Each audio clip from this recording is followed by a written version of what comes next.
I don't think you should go on that trip," I said with a cold voice, only to be met with an annoyed glare from my husband.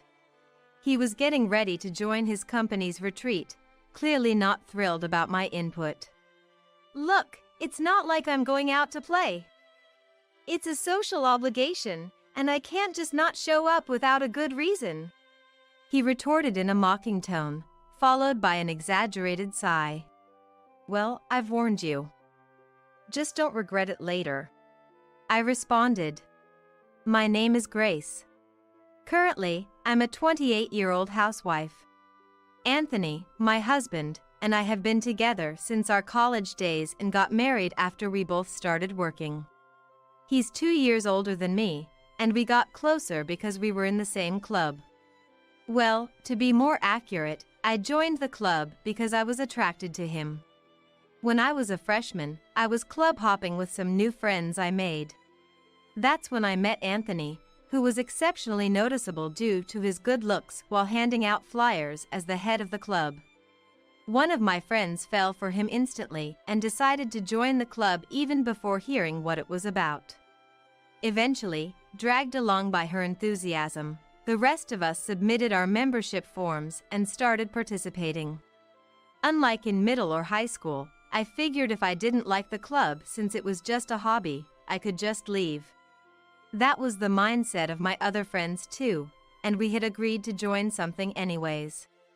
Deep down, I also found Anthony charming. However, when the friend who had decided to join because of him started making moves, I decided to step back. Plus, there were quite a few other fans of his, making it difficult to get close. But, how did I end up marrying him, you might ask? It was during the cultural festival that year, where our relationship rapidly developed. We were part of the music club, which performed in several groups during the festival. Anthony and I, along with a few others, ended up forming a band. For the first time, I felt genuinely glad to have joined the club and practiced an instrument. Discovering the joy of playing, I spent my free time in the club room. As the festival approached, I was there even more often. Sometimes, it was just Anthony and me, and through these moments, we grew closer and started dating after the festival, with me making the first move. However, after our successful performance at the festival, Anthony gained more admirers, and I chose to keep our relationship a secret. I wanted to brag about being with him, and he said it was unnecessary to hide. But he didn't understand my fear of other women's jealousy.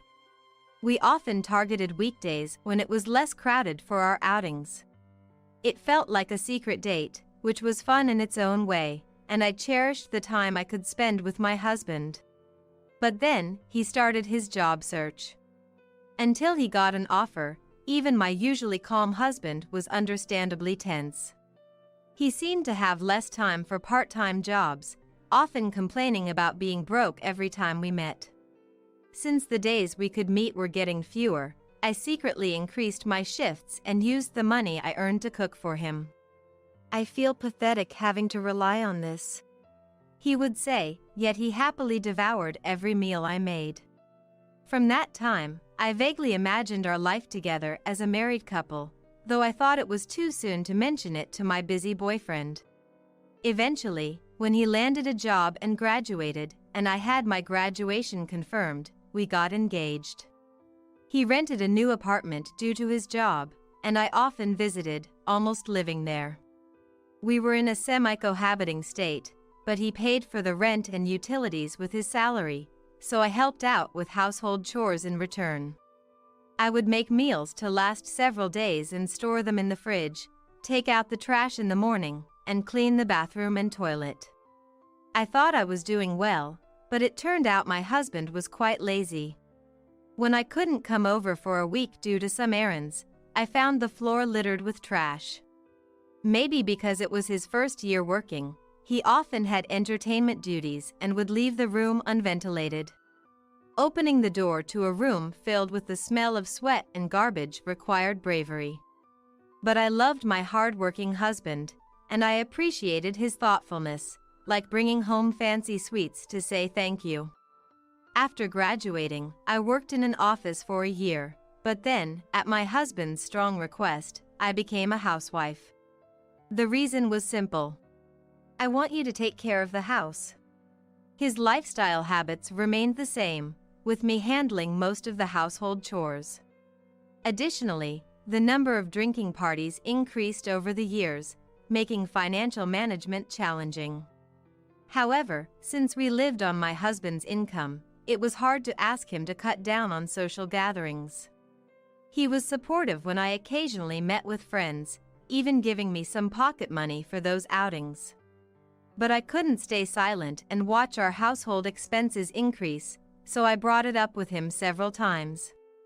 At first, he would say, "It's okay, the entertaining expenses are covered by the company. The money comes back." But gradually, he started giving specific reasons, like, "Today is a colleague's birthday," or "I can't miss a promotion celebration." It became harder for me to object. My husband had a close group of friends at work. I heard from a university friend who also landed a job there. That friend was the one who had a crush on him and led us to join the club. She was already married and said it was a coincidence that she ended up working at the same place as my husband. When I mentioned my husband was Anthony, she had to think for a moment. Who was that again? It seems she had completely forgotten about the man she once eagerly pursued. She told me a lot about my husband. He was always with his close-knit group, and there were no other women involved, which was a relief. But the weekly spending on drinks was a problem. I kept asking him to cut back on the drinking sessions, but he couldn't refuse invitations from dear friends.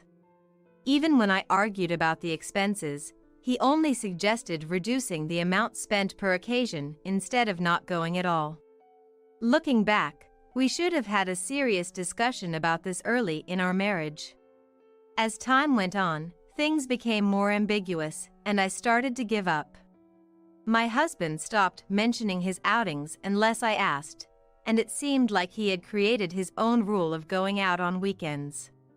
Approaching his 30s, he hadn't changed his living habits from his student days, only capable of leaving his clothes on the floor. I had gotten used to taking care of him, so even though I was frustrated, I stopped bringing it up. I figured if we were going to fight about it, I might as well let him do what he wanted. Then one day, my husband mentioned he would be joining the company's retreat. A company retreat when it's not even a long weekend? If it were during the long weekend, everywhere would be crowded. The idea is to go at a different time so we can actually relax. He explained. I'm okay with him participating in the trip since he's been working hard. But the cost is what worries me. Even if the travel expenses are covered, things like meals and souvenirs will likely be out of pocket. With the warmer days, his drinking outings have become more frequent, and our expenses have grown more severe. And there's something about this retreat that's bothering me. Maybe you should skip it? You've been really busy lately and must be exhausted. It's a work obligation, and everyone's expected to go. He said, though his expression softened. He seemed really keen on going. For once, I pressed harder. Are you sure you want to go? We can't afford to spend more right now with all our bills. Thinking I was angry, he raised his voice. Are you seriously telling me not to go now? You say we don't have money, but it's all coming from my salary anyway. Don't act so high and mighty. It seems he made me a housewife just to say this, thinking it would silence me. True to form, I stayed quiet, and he, feeling reassured, said, You've had fewer friends since we got married. You're just jealous of me. I was irritated but too dismayed to retort. Who's been sacrificing social ties to keep this household running? I was on the verge of saying it but lacked the energy to bother. Fine, do whatever you want. At that, he momentarily looked triumphant. Then patronizingly patted my head, asking sweetly, What would you like for a souvenir? Ever since college, he's believed his wife adores him. Having been quite popular, his self-esteem seems quite inflated. His life has been so charmed that his lack of malice is actually more problematic. Turns out, the trip was set for the very next day, and he left early in the morning, full of enthusiasm. Surprisingly, he managed all the preparations himself, dragging along a neat suitcase he must have bought at some point. During the week he was gone, I had a peaceful time. It made me wonder if this is how it feels when your children are grown and independent. I've essentially been raising a large child for years. Taking a week off won't hurt. By the time he returned from the trip, it was already late at night. He seemed a bit worn out, probably from taking the night bus. "Were you okay this week?" I was worried about the bills and everything. "Yeah, everything was fine," I assured him. "See, I told you there was nothing to worry about. I'll start earning again from next week, so don't fret," he said, perhaps a bit smugly after drinking on the bus. I was annoyed but didn't show it, simply replying, "Maybe so," and tried to leave. However, he didn't like my response and shouted after me, "What's with that attitude?" As he's gotten older, he tends to get angry suddenly when he got drunk. I was surprised at first, but now it's become routine whenever he returns from drinking. "I'm tired too. Please don't raise your voice. Make sure all your laundry is in the basket, and if there's trash, sort it out. I'm going to bed now." He said something else, but I quickly went to bed. The next morning, his phone rang early. Annoyed, he got up, glanced at the screen, and clicked his tongue. I took the day off. What now? It was his office calling. He got up, left the bedroom. And I secretly watched, somewhat predicting what would happen next. After a few minutes on the phone, he changed into a suit and left the house. Wondering when he would come back, I woke up to wash the pile of clothes he had left behind. It was a few hours later when my husband returned. As soon as he entered the house, he called out to me, shouting, "This is all your fault for causing such a mess." Let's rewind to a week ago.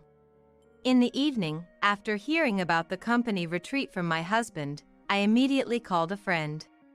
I had never heard about the retreat from her, despite our daily chats. When she said, "There's no company retreat," I realized something. My husband probably lied about going on the retreat to avoid being stopped by me. Perhaps to hang out with those colleagues, or maybe even to meet another woman. Either way, I no longer cared. Who would sympathize with a husband who lies and abandons his wife to go out? Before I knew it, I was asking my friend for a favor. To report this to the company. After all, we were barely making ends meet. There was no way he could afford a week-long trip on his own. If the retreat was a lie, where would the money for it come from? Though I didn't want to think about it, my friend and I eventually came to the same conclusion. I told her it would be great if she could say she was the one who leaked it. My friend seemed to have acted immediately. The company waited for them to return from their trip and then called them in. During that time, the company thoroughly investigated them. What followed was a series of records of misused expenses being uncovered. Their desks were found to be filled with blank receipts from various stores. They likely used these to falsely claim expenses for their numerous drinking outings, applying this money towards their trip this time. This was mostly accurate, and they admitted their guilt when called in. "We plan to submit it as a business expense for the retreat," they confessed. Everyone involved had repeatedly misused expenses, leading to a total loss of around several $1,000s. Naturally, they were all dismissed and faced claims for restitution and damages. Furious upon returning, my husband yelled at me, "This is all your fault." I don't know why he thought I reported him to the company. Since my friend was the one who actually reported it, I was relieved she wouldn't be harmed. Ignoring his own actions, he raged in front of me, where I presented him with the already filled-out divorce papers. Getting caught was your own fault. That's why I told you to cancel the trip. But if you've been doing this all along, it was bound to come out sooner or later. Though he glared and trembled, he snatched the divorce papers, saying, "I'm better off without a snitching, spiteful wife," and threw them at me as if to slap me with them. Good, this makes things easier. Goodbye, then. With that, I left, carrying the bags I had already packed. He kept his back to me until I left the room, perhaps out of pride. I caught a glimpse of his graying hairline and felt a twinge of sadness for the Anthony I once admired. Then, I headed to the small apartment I had already arranged. I never thought I'd use my savings from a year of work this way. Although I had some savings, the initial moving costs significantly depleted. Now, I need to find a job. After being a housewife for so long without any particular qualifications, I wonder if I can find work. At first, any job will do. I decided to work and become independent. After informing my parents about the finalized divorce, I also contacted my friend. One of them, concerned about me, suggested we meet up after a long time. That's right. Now that I'm divorced, I should live my life freely. I won't be forced to do household chores for anyone else. I just need to take care of myself. What a freedom. The next day, after spending a day unpacking, I immediately started looking for a job. I found some listings on job sites, prepared my applications, and went for interviews. Before I knew it, 2 weeks had passed while I was busy with this routine. The calls from my ex-husband became more frequent. On the other end of the phone, Anthony alternated between anger and tears. Having relied on me for household and financial management, he had run out of money within these 2 weeks. He had no savings habit, so his account was completely empty. With several bills due at the end of the month, Anthony asked me for a loan, saying, "We're divorced, so I have no obligation to pay for you. If you really need a loan, are you okay with interest? Why do you have spare money? Aren't you ashamed to have been saving secretly just for yourself? This calls for a redistribution of property. Come back right now." Anthony, infuriated by my advantageous position, screamed so loudly the audio cracked. It's fine if you want to claim a redistribution of property, but that process is complicated and time-consuming. By the time you get it sorted, the month's end will be here. Then come over right now and give me half. Or remarry me for a while and take care of me. Frustrated by Anthony's self-centered demands, I ended the call without a word. I realized there was no getting through to him, and the thought of still being liked by him became physically repulsive. Of course, after setting my phone to block his calls, they stopped. Eventually, I secured a job at a food factory. Wanting to avoid any trouble with Anthony, I opted for a behind-the-scenes role. Working and sweating after a long break felt refreshing. Being single again, I reconnected with friends from my student days and started going out more. After a few meetings, my friends said I looked rejuvenated, and I felt a profound sense of fulfillment in my daily life. I never imagined our house could be burgled, I muttered to myself. The day after our home was burglarized, I still couldn't grasp that it had happened to me. I was reflecting on my inability to act at the moment. Mother-in-law, concerned, hurriedly asked, "Did you see the face of the culprit?" However, an event that would save me from despair happened shortly after. My name is Mia. I'm 29 years old. I was married to Thomas, a year older than me, and we had a reasonably happy life. But recently, after losing Dad, I've felt a gaping hole in my heart. Dad gave me not only a lot of love, but also many lessons. Even after retiring, Dad never felt left behind by the current times. I remember him studying about money with enthusiasm, even as many others settled into a quiet life receiving their pensions. Dad continued to learn new things after retirement, never stopping despite my concerns. Worried, I suggested, "Dad, you've retired from your job. Why not take a break for a while?" But Dad, with a cheerful smile, replied, "I've worked hard for many years and can't suddenly stop. I'm just doing things I'm interested in as my way of preventing dementia. Don't worry about me." Half in disbelief yet fond of Dad, I watched over his actions, thinking if it's what he likes, then it's okay. When I got married, Dad was overjoyed, saying, "I'm relieved to see Mia so happy. I have no regrets in this world," with tears in his eyes. My husband and I, telling Dad to stop joking, laughed together. A few days after the wedding, Dad and I spent some father-daughter time together, during which he said, "Mia, I'll leave you plenty of money, so don't worry about finances even if you start a family." To which I replied, "Dad, I appreciate the thought, but don't waste your retirement like that. Actually, I want to take you on a trip. Let's enjoy some leisure time together." I thought I'd finally be able to show my gratitude. However, Dad, who had been so vibrant, suddenly passed away, and I was left feeling hopeless after the funeral. Seeing Dad's inheritance was shocking. Gold bars?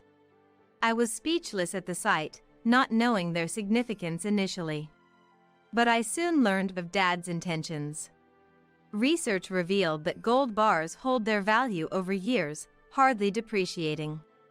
Dad left me a lasting fortune to secure my future even decades after his passing. Reflecting on it, Dad often said, "In today's world, the value of money can fluctuate, so Mia, you should do your research." At the time, I dismissed it due to daily busyness. Realizing now that Dad converted his wealth into gold bars to leave it for me, I couldn't be more grateful. Wanting to honor Dad's wishes, I kept the gold bars hidden even from my husband. Yet, someone had the audacity to say, "I heard Mia's dad passed away, so you must have gotten a hefty inheritance, right? Share some with me." Shockingly, these words came from my husband. His words were so unthinkable that I didn't respond. Then he said, "I've been feeling unmotivated at work and thinking of quitting to make a quick fortune. Winning a little makes me feel recognized, and it'd be a relief for you too if I became wealthy, right?" Realizing what he meant, I asked, "Is that some kind of gambling?" He boasted, "Well, kinda. But I'm not like those unsuccessful gamblers." I thought about discussing and deciding together on necessities like a house or car for us as a couple. But then, my husband started saying, "I also want to upgrade everything I wear to high-end brands." I was speechless, not knowing he was this kind of person. I decided to keep it stored in a safe that only I could access. To me, what Dad left behind is as precious as life itself. I couldn't bear to squander it on my husband's whims, so I refused. However, since he wouldn't give up asking, I took the bold step of consulting my mother-in-law. Mother-in-law had been supportive since I was dating her son and continued to be so after marriage. After I told mother-in-law everything, she listened, nodding, and said, "I'm sorry about this. Let's have a discussion, the three of us." When I mentioned to my husband that we would discuss Dad's inheritance with mother-in-law, he seemed thrilled, thinking his wishes would finally be met. Later, eager to state his case, he said, "Given the uncertainty of lifelong employment, I've been working on a side hustle. I'd like a share of Mia's dad's inheritance to make it successful." A side hustle, or rather, gambling. I almost blurted out, but mother-in-law immediately mentioned, "I saw you entering a slot shop recently. The room froze at her words. My husband made feeble excuses but was asked by mother-in-law to show his savings, revealing almost nothing. Mother-in-law scolded him with an expression I'd never seen before.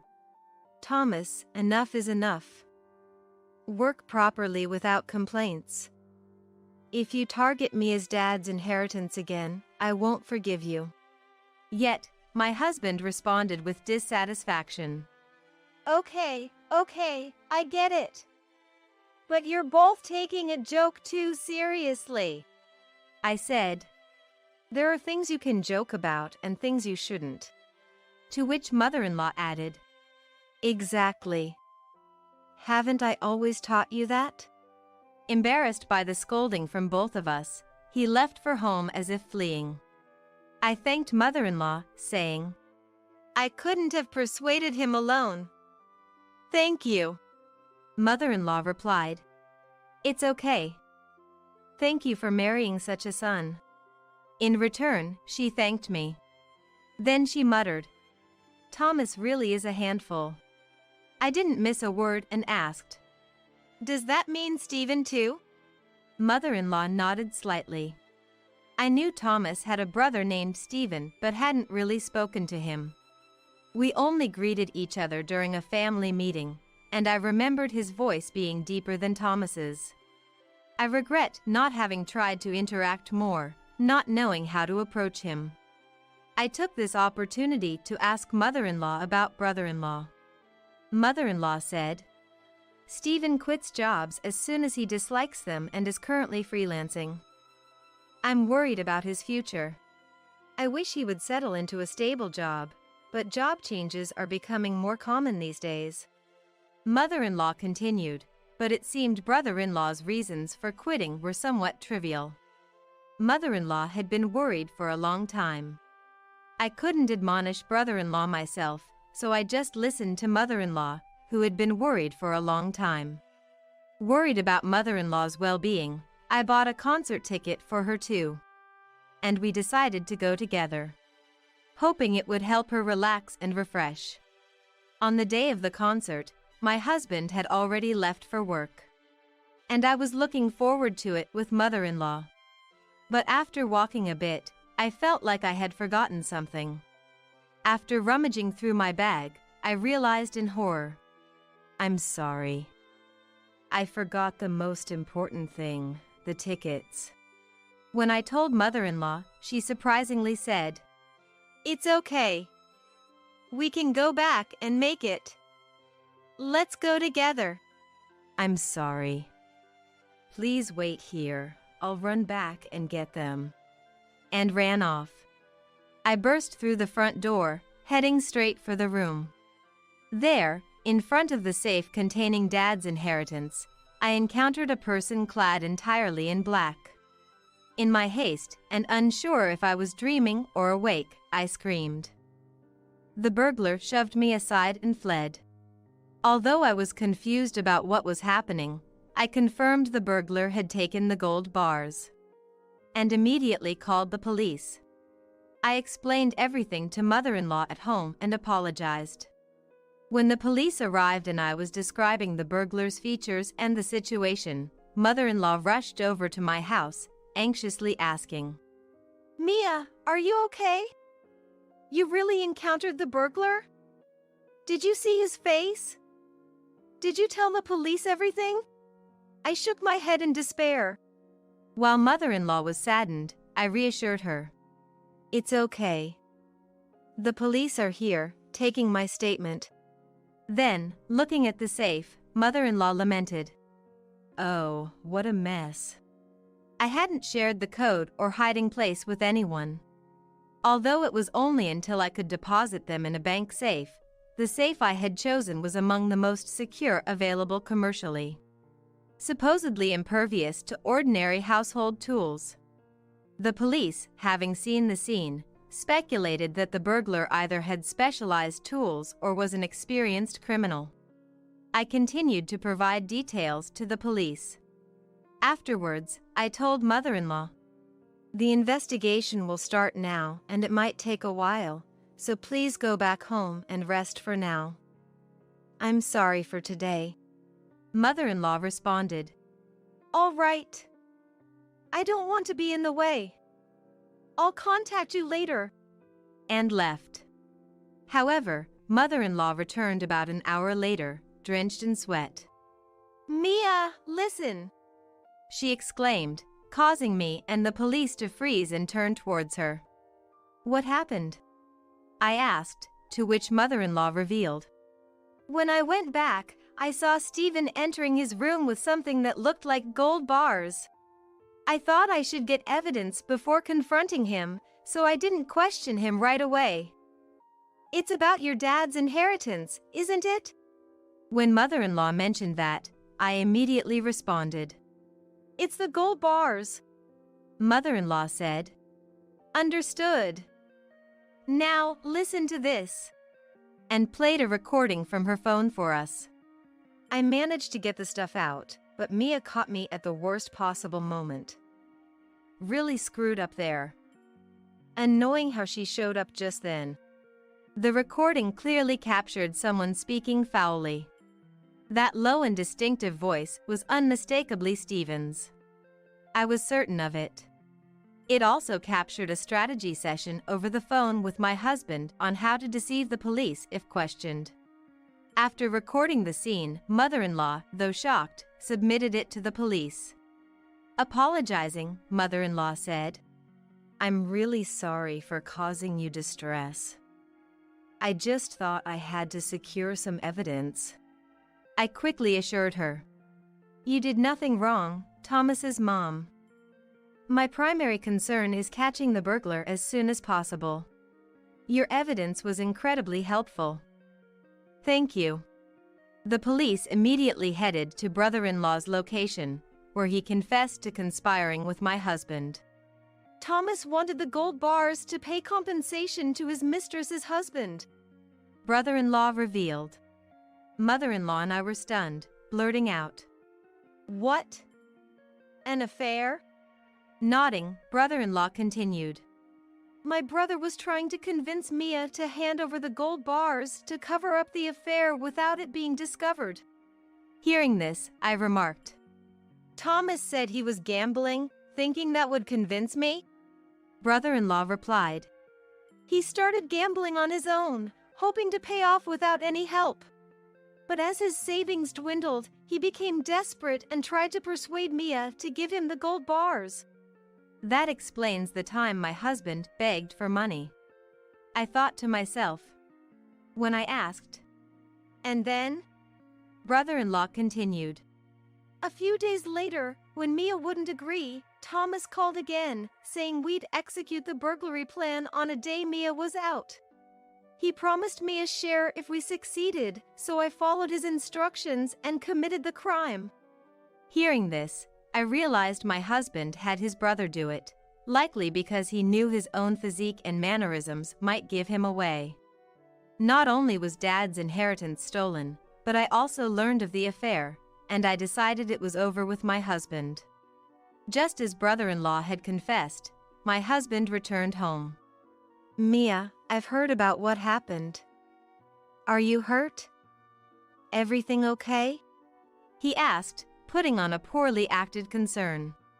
Unaware of brother-in-law's confession, my husband was puzzled by the cold looks around him, saying, Well, losing Dad's precious inheritance is sad, but what's lost is lost, right? We can rebuild our fortune together from scratch.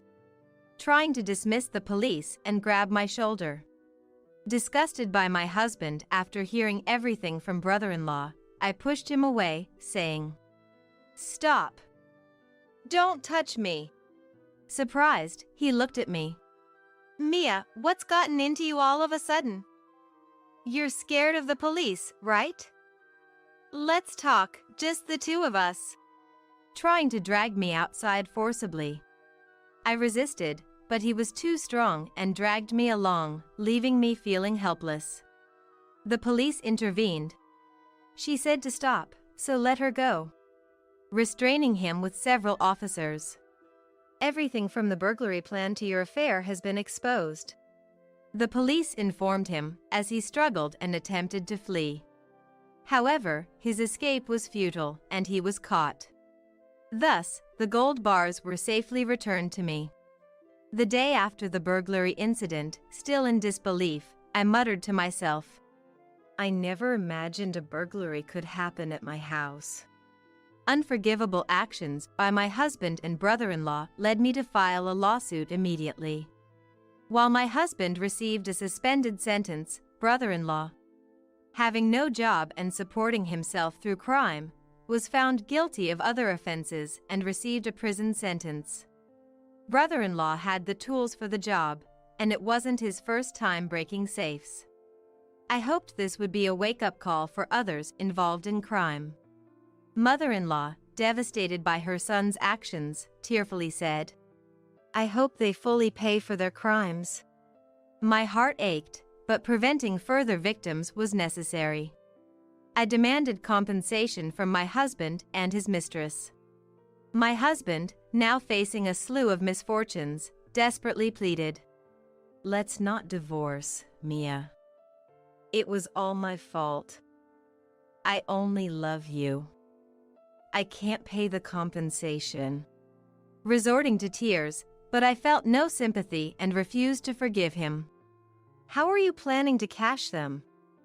Did you really think you could just walk into a shop with a large amount of gold bars and smoothly sell them? You need a personal number to sell something of this size.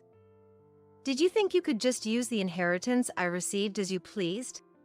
Stumbling over his words, my husband admitted, "When you put it that way, yes." He knew he had no right to decide how to use my inherited wealth. Blinded by immediate financial gain, you didn't think through the consequences of your actions. I told him, and he could only look down, silent. Searching for a way to break into such a sturdy safe, committing a crime to get his hands on it. Yet not thinking about the aftermath at all was absurdly foolish. I announced our divorce right there and then. Finally, after all the procedures were completed, I felt relieved. The move, funded by my husband's compensation, was completed. I became a free person. As for my husband, his misdeeds were exposed to his company, leading to his job loss. Disowned by his family and with no savings, he began doing day labor to pay the compensation. Struggling with his deteriorating life and failing workplace relationships. It seems he planned another burglary due to being unable to cope with these challenges. Naturally, without any accomplices, he was caught by the returning residents and beaten. "It's the second time. Please have mercy," my husband reportedly pleaded, but the residents mercilessly called the police.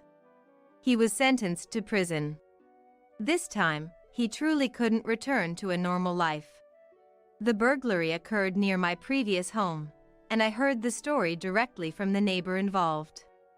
After the first burglary at my former house, my husband became well known throughout the neighborhood. Without the means to go far, he committed another crime nearby. Finally, we parted with, "It's a dangerous world out there. Let's both be careful. Take care." After the trial, mother-in-law was mentally damaged and struggled to recover. So, I frequently visited and maintained our relationship. I wanted to do everything I could for mother-in-law, who had always been kind to me. Thanks to my care, mother-in-law gradually recovered. We still have a good relationship today. I want to live my life gratefully for the peaceful days and the people around me, hoping for this tranquility to last forever. I'm taking the house, the savings, and the retirement fund. You can go live in a home. Understood. These were the last words spoken to me by my husband of 35 years on the final day of our marriage. Rather than cherishing the effort I put into raising our children, caring for our parents, and working tirelessly, he chose to cast me aside in the most humiliating way. What was the meaning of my 35 years of dedication? He left all responsibilities to me while he enjoyed nights out. Never once did he express gratitude, as if my efforts were expected. Looking back, I'm amazed at how long I endured this treatment. But now, it's time for me to live my life in my golden years. I thought it was my husband's turn to be miserable. My name is Grace, I'm 60 years old. Working part-time at a food company's factory. My husband's name is Robert, he's 65. We met through a mutual acquaintance and got married when I was 25, marking 35 years of marriage. Our relationship began with what was then popular group dating, and after several dates, influenced by our friends, we started dating. As we met more and more, we both started to think that if we were to marry anyone, it would be each other. Getting married felt like a natural progression.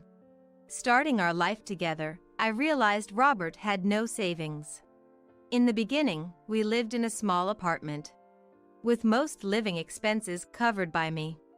Robert's low income made me anxious about our future, so I continued working, sometimes unable to manage household chores due to overtime. You're late. I'm hungry already. Did you wait? You could have eaten first. How can I eat when there's nothing to eat? Robert often came home earlier than me, as he rarely worked overtime, yet he never helped with household chores. Isn't it a woman's job to do the housework? We're not in that era anymore. That time was when women were starting to make significant strides in the workforce. The term career woman was becoming common, but Robert insisted that household duties were a woman's job, as if stuck in an outdated mindset. I would have preferred being a housewife if it were financially feasible. Balancing work and home life is what defines the modern woman. Our situation wasn't exactly the stereotype of a henpecked husband, but reflected Robert's tendency to interpret things in a way that suited him. While I was constrained, Robert often went out drinking. If you're going to be late, at least let me know. Quit nagging. It's my time. I can do what I want. His tone grew even harsher when he came home drunk. While I couldn't freely use my own money or time, Robert enjoyed his. I feel like I'm always getting the short end of the stick. Early in our marriage, I was so frustrated that I considered divorce. But when I confided in my mom, she strongly advised against it. I also worried about societal judgment and lacked the courage to leave. Living together meant acknowledging both the good and the bad, I constantly reminded myself. After my husband Robert received his paycheck, he'd either go out for drinks or just enjoy his freedom. He never considered taking on a side job or working overtime. Instead, he'd leave work on time, choosing between heading out for drinks or coming home. When he did come home and found me not there, he'd complain. I hate coming home to an empty house. Seeing the lights off through the window stresses me out. But sometimes I have to work late. I'd respond, "What's the point of you working overtime? You should find a different job." He'd retort. Robert took it upon himself to call my workplace and suggested they let me go. Whether my boss wanted to avoid getting involved in whatever was happening or had already wanted to fire me, I was encouraged to resign. It became uncomfortable to stay, so I left a job that was hard to get in the first place. Now, I was faced with the daunting task of job hunting again. Having already left 2 companies, my resume wasn't passing the initial screenings. In a panic, why not work part-time? I'm working full-time anyway, Robert casually mentioned. I wasn't particularly career-driven, so I didn't cling to my aspirations. However, I was worried if we could manage on Robert's salary alone. So, I took on 2 part-time jobs.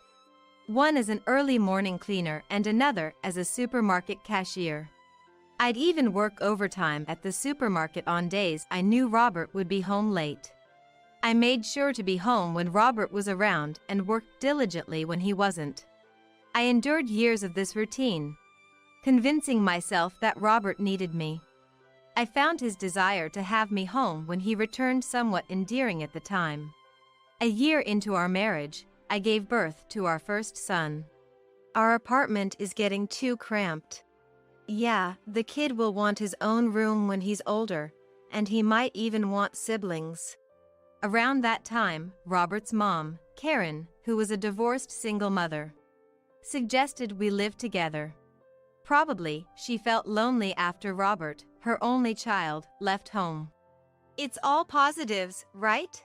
We won't have to pay rent, Robert said, likely echoing Karen's words. I wanted some time to think it over.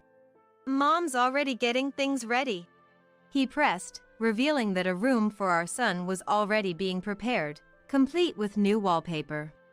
I was shocked at how far they had progressed with their plans without me.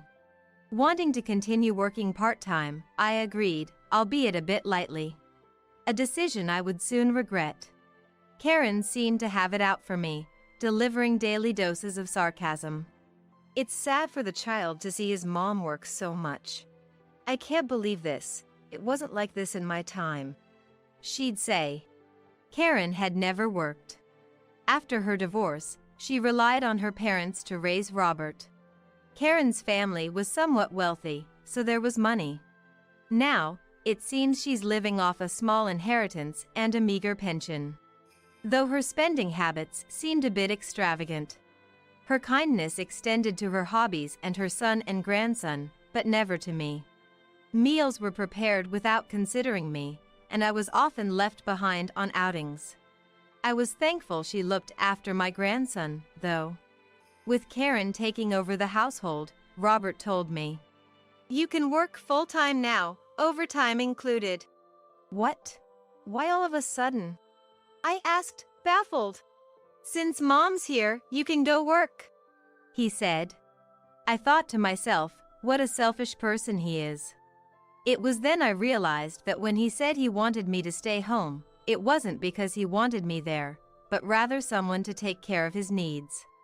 I started my mornings by dropping off our child at the childcare center, then heading to work as a temp. Fortunately, Karen was always willing to pick up our grandson, which allowed me to rely on her for the return trips. Being able to work overtime without complaints was a relief.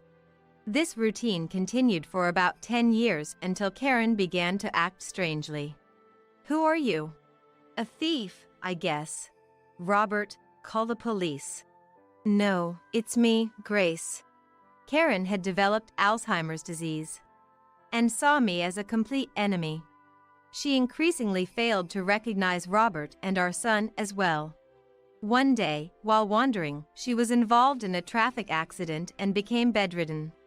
"This is your fault. You're responsible for taking care of her," Robert blamed me. "How is it my fault? You shouldn't be working late nights." "But you're the one who said I could work." Our arguments became endless. I considered leaving with our son, but couldn't abandon Karen. Besides, our son loved both Robert and Karen too much for me to separate them.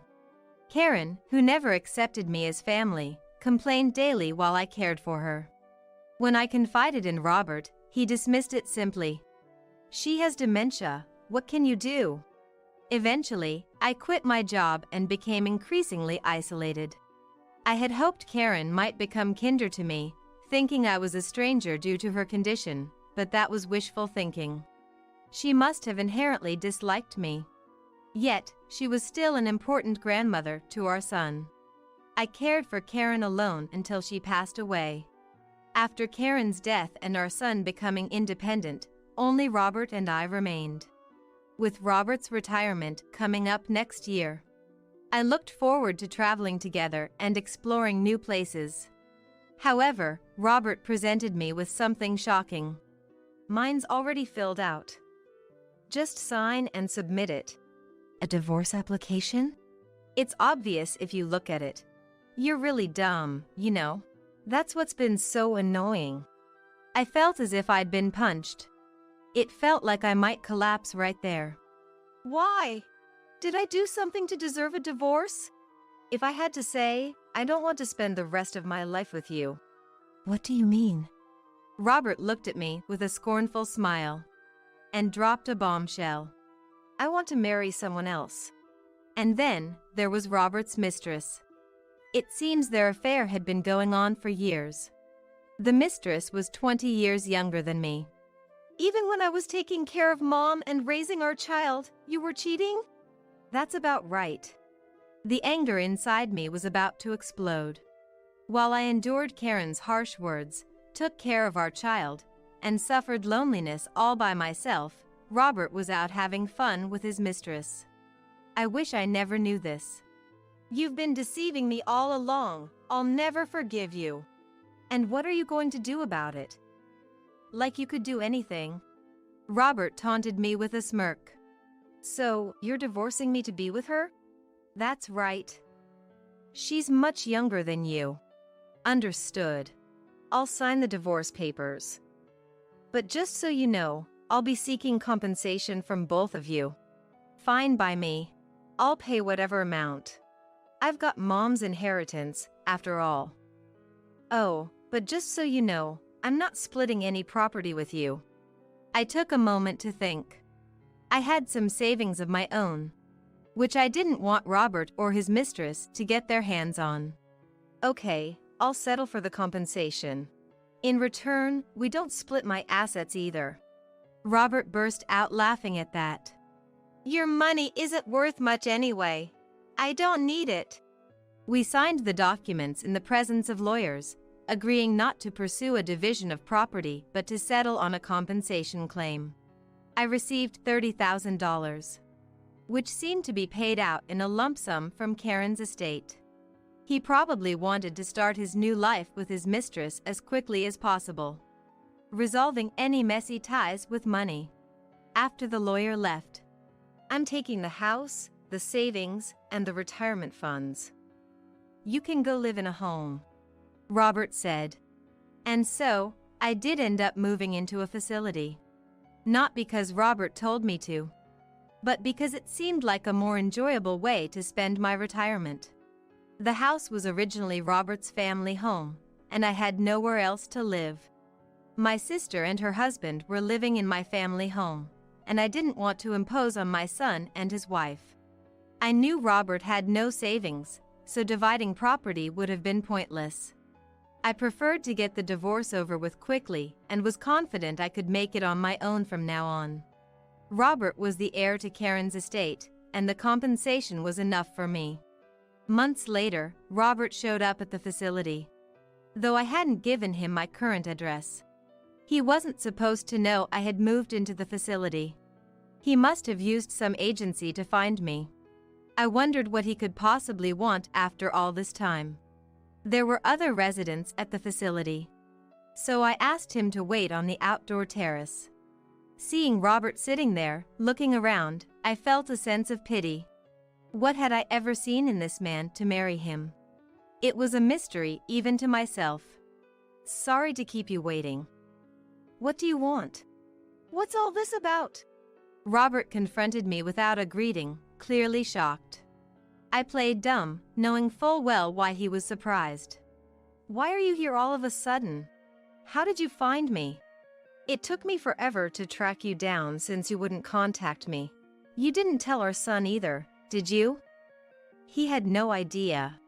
I didn't want to bother him, as he has his own family now. But that doesn't answer my question. How did you find out about this place? I hired a detective. When I mentioned I needed to contact you about the compensation, they found you. Having an ex-husband is quite handy. So, he had gone through an agency after all. Which detective agency was it? I was furious at the breach of privacy but kept my cool. More importantly, how can someone like you afford to stay in such a luxurious facility? That was what Robert was astonished about. After our divorce, I had moved into a high-end facility that we had once considered for our retirement. It wasn't your typical nursing home, but more of a luxury apartment complex with an attached hospital. There was also a dining hall run by a nutritionist, and I spent my days enjoying the company of other residents and helpers. You could be on your own if you wished, and someone would check on each room daily to ensure no one had fallen. Each room was equipped with an emergency call button for immediate assistance. I heard this place costs $1 million? How do you have that kind of money? Actually, I've been investing for the past 35 years, ever since we got married. I wanted to ensure we could enjoy our retirement together. I had been laid off during a recession and struggled to find a new job, which drained my savings and filled me with anxiety.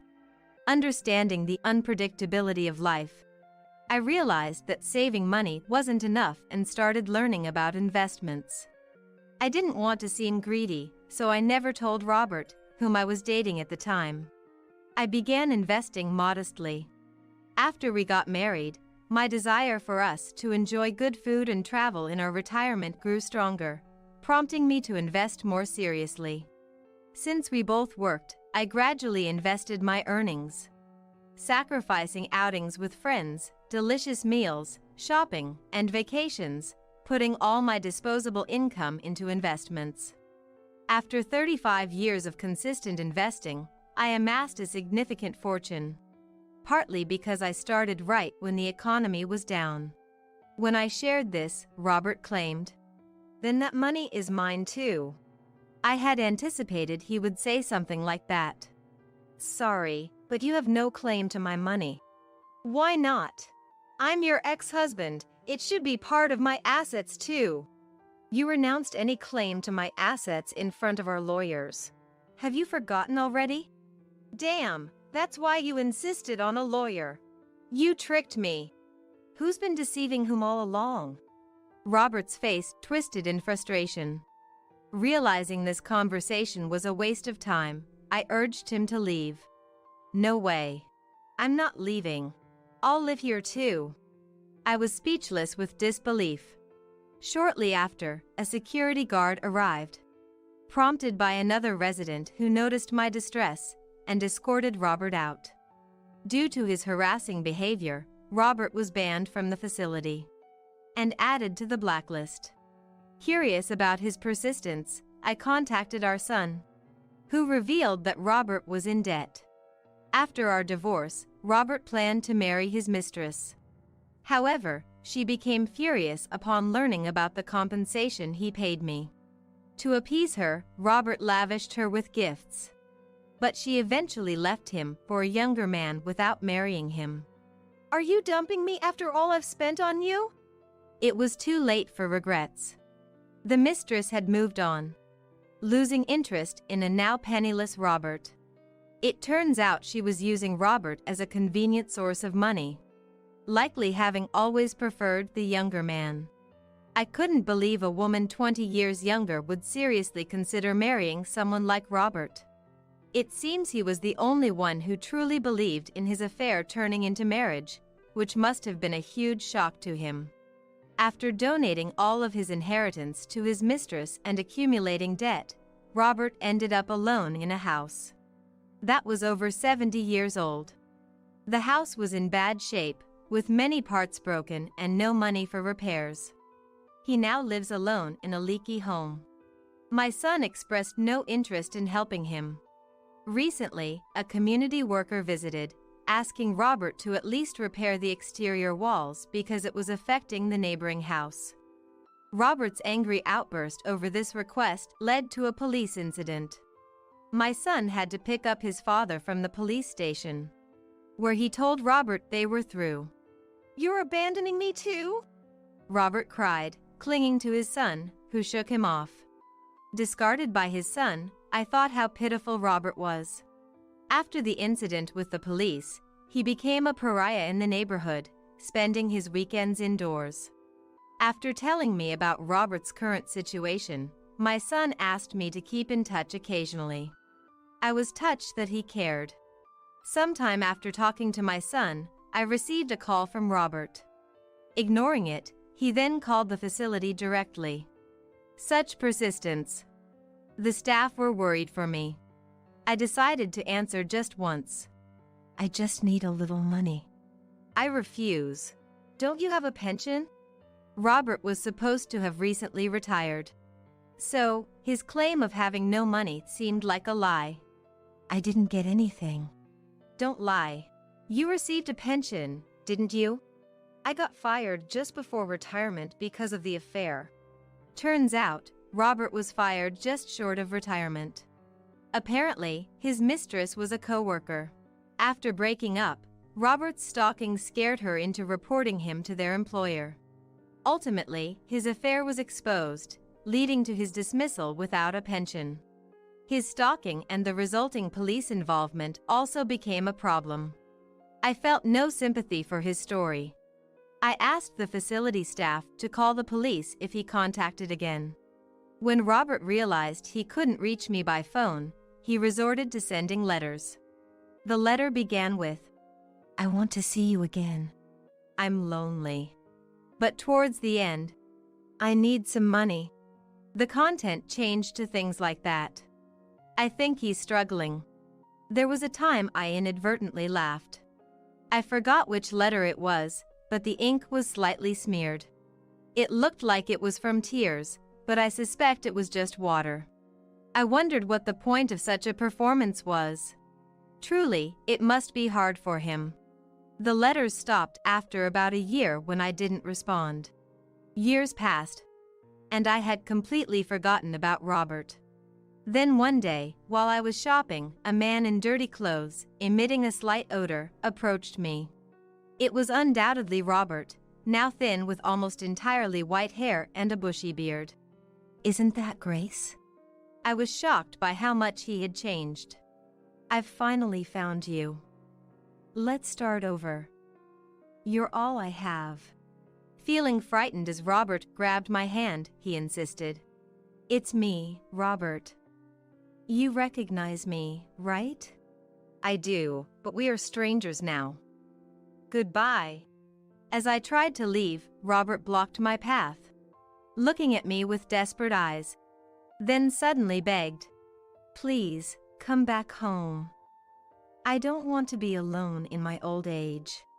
You are the one who drove me away. Have you forgotten?" "I'm apologizing, aren't I?" "Sorry isn't enough. I've moved on. You should too." Despite my attempts to ignore him, Robert kept chasing me, repeatedly bowing his head. "We're divorced, Robert. Stop this." "I was wrong. You were the most important thing to me. I've realized that now."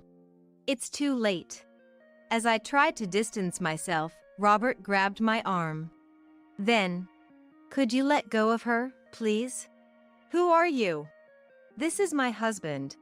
"What?" I had remarried. My new husband's name is Matthew. 2 years my senior. We got close in the same facility where we met. It was Matthew who had called security when Robert visited. This was shared with me by another resident, and I was drawn to their considerate and kind nature. We naturally spent more time together and decided to marry. Despite wondering if it was odd to remarry at our age, we chose happiness for our final chapter. Matthew pulled Robert away from me. "You remarried?" "Yes. So please leave me alone." "So that's how it is." Robert was visibly shaken.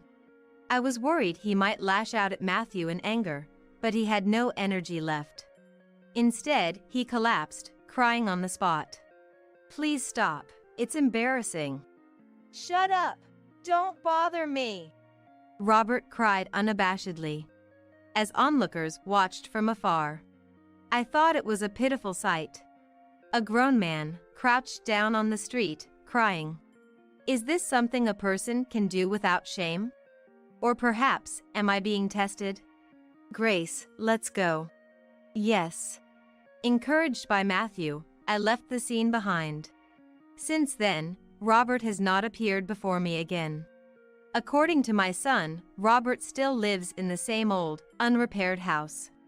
Unable to properly take care of household chores and accumulating garbage to the point of generating complaints for the smell.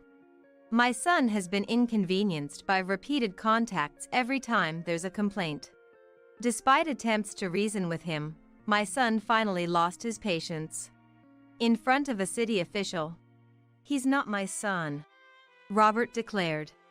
Following that, attempts to contact my son ceased when Robert reacted angrily to them.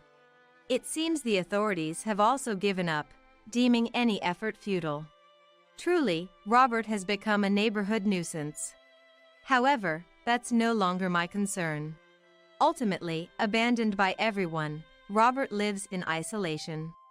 If only I hadn't started that affair. My son mentioned hearing Robert say. But to me, it's not about the affair. It's the price of living selfishly, without regard for others, now coming back to haunt him. It's his responsibility. Humans may be prone to making regrettable decisions, but continuing without reflection for over 70 years is merely pitiful. Robert will likely never realize this, having destroyed his own future. The task of repairing it falls to him, though he may lack the strength to do so. I hope he faces his actions and lives on. I'm thankful to Robert. Had I continued to rely on him, my later years would have been disastrous. His decision to divorce because of his affair allowed me to live my life. I've started to communicate more frequently with my son. It was a turning point when Emily, my son's wife, who mediated between us, said, "Please don't worry about it." That moment made me realize how much of my life was spent overly accommodating others. I had distanced myself from my adult son to avoid burdening him. Shocked when he expressed his dislike for his grandmother and father from childhood. Aware of the mistreatment and infidelity, I've resolved to live the rest of my life without such undue consideration. Now, my son's family and grandchildren visit, allowing us to make up for lost time in conversation. My son seems a bit shy, but it's strange how he can talk naturally when his wife and grandchildren are around. He has accepted Matthew, and to my grandchildren, Matthew is like a real grandfather. Currently, Matthew and I enjoy our time in the facility, surrounded by friends and content. My priority is health, hoping for a long life. Are you calling me old, huh? What are you talking about? You're the same age as me, Robert. I don't need to hear this from you. But seriously, Susan's skin is so much firmer. Hard to believe you two are sisters. Well, Susan is 10 years younger than me, so of course, there's a difference. Plus, our facial features are different. Somehow, I feel like I drew the short straw. Drew the short straw with what? Why does my wife have to be the unattractive one? You sure have the guts to say that to your own wife? Lately, Robert, my husband, has taken to hurling such insults at me every time he comes home from work. He always had a joking tone before, but it got worse after my younger sister Susan, who we hadn't seen in a while, came to visit the other day. I am Margaret, 30 years old. My dad runs a small factory. We were never rich, but we weren't poor either, so we led a decent life. I got married 2 years ago and continued working. Robert was a salesman for one of our company's clients. He wasn't exactly what you'd call an elite, but he seemed kind. I thought I could have a simple, peaceful life with him. Not being one for the limelight, I always believed that a quiet life without any drama was the ultimate happiness. My sister Susan is 10 years younger than me and was still in the 11th grade when I got married. Our family is from Dallas, but after graduating high school, Susan moved to Boston for college and was living alone there. Although Robert and I occasionally visited my parents, 2 years passed without seeing Susan. And then, after a long time, Susan came to visit us. She had grown into a beautiful, sophisticated young woman, perhaps influenced by Boston, and seemed quite flashy. Man, it must be nice to be in a salaried family. Susan didn't like the factory. To her, our dad, who always wore his work clothes and worked from early morning till late at night, seemed poor. She often said she wished she had been born into a regular salaried family. Robert, seeing Susan, completely relaxed and was visibly happy. He never helped with housework, but he went out of his way to take care of Susan, and I couldn't help feeling a bit off about the difference in his attitude toward me. Susan, you become so beautiful. Just like a model. Stop it, Robert. You're teasing me. No, really. You don't look like sisters at all. Well, I've always been told I don't look like Margaret since I was a kid. I guess so. They both agreed, getting carried away in the moment. After that day, Robert's verbal abuse towards me got worse. Every single thing was compared to Susan, which made me feel sick. Plus Susan, who never used to come by, started visiting frequently. Each time, Robert would welcome her warmly, piling chores on me to entertain her. They'd sit on the living room couch, sipping drinks and laughing away. Hey, Margaret, we're running low on drinks. I want something more stylish to drink. Go, buy something, will you? If you want something, go, get it yourself. I'm not your housekeeper. What are you talking about? Susan's a guest. It's our job to entertain her. So go, buy some drinks. And you? Just delighted to do so? It's pathetic. What did you say? Margaret is just jealous because she's ugly. How about it, Robert? Shall we go shopping together? Oh, should we? Susan, you're so kind. And with that, they left and didn't return for 2 or 3 hours. I wondered what they were up to, but I was too busy cleaning up their mess to think too deeply about it. Little did I know, it would lead to such an event. 3 months after Susan started coming over, I came home to find divorce papers with Robert's name on them on the table. We'd never even spoken about divorce before. When I checked the closet, all of Robert's clothes were gone. What's going on? I tried calling Robert, but he didn't answer. Then I got a call from Susan. Yoo-hoo, Margaret. Sorry, I'm a bit tied up right now. Tied up? Like, wondering where Robert has gone? How did you know that? Actually, I'm with Robert right now. Are you talking about my husband, Robert? What do you mean? Well, we've eloped. Huh? For a moment, I didn't understand what she was saying. I really pondered what eloping meant. It was a word I should have known for the longest time, yet I couldn't grasp it. Elope? What's that? Oh, come on. Elopement is elopement. Forbidden love. You know, Robert and I have run off together on a journey of love. Are you joking? Of course, I'm serious. My husband and sister eloped. It felt like something out of a cheap romance drama, not something that would happen to me. My life was supposed to pass by ordinarily without much ado. And above all, that's what I had hoped for more than anyone else. Robert is my husband. Susan, you are my sister. You two eloping is impossible. Oh, come on. That's exactly why we eloped. If Robert wasn't your husband, there would be no need for us to run away, right? But you know what they say. The greater the obstacle, the hotter the love burns. You two think you can do this and get away with it? But it can't be helped. We're in love. What about Robert? Is he there? He's not answering my calls. He doesn't want to talk to you anymore. But since I'm your sister, I went out of my way to let you know. Be grateful. With that, Susan hung up the phone. No matter how many times I tried to call back, there was no answer. I immediately contacted our parents and my in-laws to report the situation. Both sets of parents were shocked, thinking this must be some kind of bad joke, just like I did. But in reality, they had meticulously planned to elope.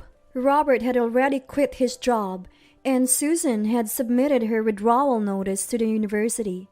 Furthermore, Susan had withdrawn all the money from our parents' accounts and even took all the cash that was left at home. It might have been possible to find out where they were by hiring a private investigator. Paul, my father-in-law, offered to cover all the costs to find them and have a talk, but I refused. It was Paul's right to search for them and talk. and the in-laws could do as they pleased. But I never wanted to see Robert's or Susan's face again. I'm truly sorry. What Robert did is unforgivable. Paul apologized, bowing deeply to the floor. My dad looked downcast, and both my mom and mother-in-law were in tears. However, the situation was even worse because it involved my sister. Since it was our own family member, it was impossible to comprehend what our parents were feeling. Robert had fled after borrowing money from colleagues and friends, who then came to me asking what happened or even came to our house demanding repayment. Every time, I had to explain the situation or apologize, and it left me completely exhausted. Pity was evident in the eyes of Robert's friends, making me feel utterly miserable. Seeing their faces, I thought I couldn't possibly share this embarrassing story with my own friends. My own husband and sister having an affair. What a foolish story this turned out to be. I must have been a fool not to realize until it got to this point. Looking back, there were many signs, yet I never doubted them. It never crossed my mind that people could betray you like this. Not your sister with your husband. Not your husband with your sister. Such tales might be common in the world, but you never expect them to happen to you. While I've told my close friends about the divorce, I still haven't been able to share the painful details. Did Robert have an affair? They'd ask. Well, something like that. I'd respond vaguely. It was much later before I could tell my friends the truth. For a while, I didn't feel like doing anything, and I quit my job and shut myself in, my mental state in shambles. I even thought everyone must be laughing at my disgrace. I went back home, but hearing laughter around me made me stay in my room with my ears covered for days. Eventually, both Robert's parents and mine cut ties with the couple and stopped all communication with them. As time passed, it slowly started to heal my heart. It took a year before I could look people in the eye again, but gradually, I grew tired of causing worry and wearing a gloomy face. Despite doing nothing wrong, I couldn't help but feel the weight of others' gazes on me. While I was wasting my time aimlessly, those two were out there, probably living it up. And it finally struck me how silly I was being. I have every right to enjoy my life too. With that realization, I could finally lift my head and walk proudly again. I'm okay now. Really sorry for worrying you. Both my dad and mom seemed relieved by my words. Looking back, they probably had it much harder than I did. Yet, I worried them so much. After that, I started helping out at my dad's factory. Working there, I could forget the unpleasantness and time seemed to fly by. The memories of those two would occasionally cross my mind, but mostly I was able to leave without recalling them. And so, 20 years passed, and I had nearly forgotten all about them. Dad fell ill and passed away 3 years ago. Out of consideration for me, perhaps he never mentioned Susan's name to the end. But he had such a peaceful look on his face when he passed. It looked to me like he was smiling. I believe he was satisfied with his life, and Mom said the same. Margaret, I think Dad had a fulfilling life because of you, she said. I couldn't stop my tears at her words. It's been 3 years since Dad died, and I'm still running the factory, living fulfilling days. Out of the blue, Robert reached out to me, shattering the quiet. It had been so long, for a moment I didn't recognize who it was. It's me. Have you forgotten? It's Robert. Robert, you mean? Yes, your ex-husband, Robert. What do you want after all this time? I just had some good news and thought I should let you know. I really don't need to hear it. Don't be mad. It's not bad news for you. Me and Susan's kid got into college. You, on the other hand, seem to be living the same lonely life. I wondered why he would contact me, and then I thought, it must be something trivial. Did he expect me to feel regret or envy upon hearing his news? Perhaps Susan told him to reach out to me.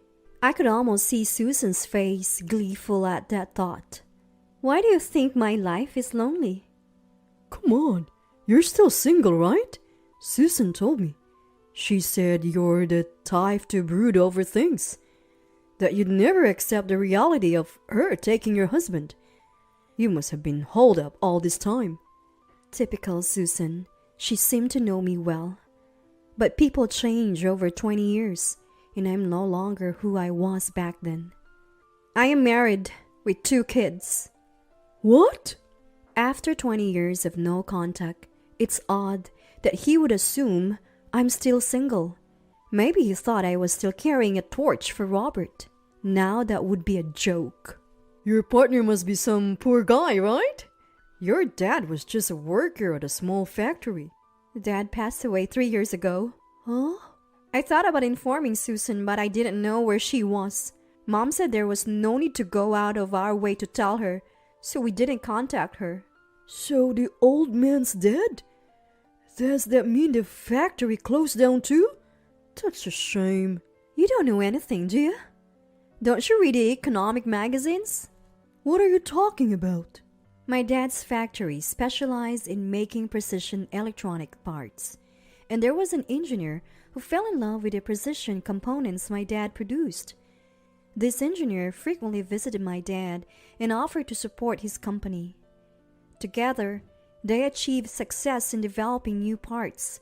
Their precision became widely recognized, and my dad's expertise started to garner both domestic and international acclaim. Before he knew it, the factory had become famous. It's often featured in economic magazines. I don't know, nor do I care to know what kind of life Robert and Susan are leading, but they seem to be out of the loop when it comes to current affairs. My dad's factory has expanded to a second one now, and it's making over $100 million a year. Really? Seriously?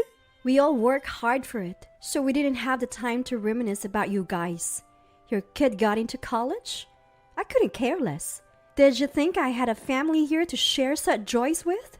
That's... Still the optimist, I see.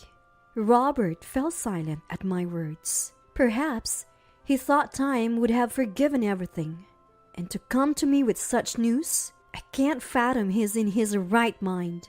I am relieved all over again that I divorced such a man. That's why I have my happiness now.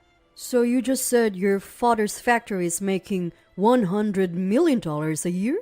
And what of it? Well, Susan's his daughter. She has a right to her inheritance. Hand it over. There's no such thing. You plan to keep it all to yourself, huh? But I won't let you. We have something called forced heirship right here. Even if that were true, Susan's claim could be offset by the money she took with her. Besides, at the time of his death, my dad didn't have any assets. I said it was my dad's factory, but he was nothing more than an employee. What do you mean? The factory almost went under because of the money Susan took.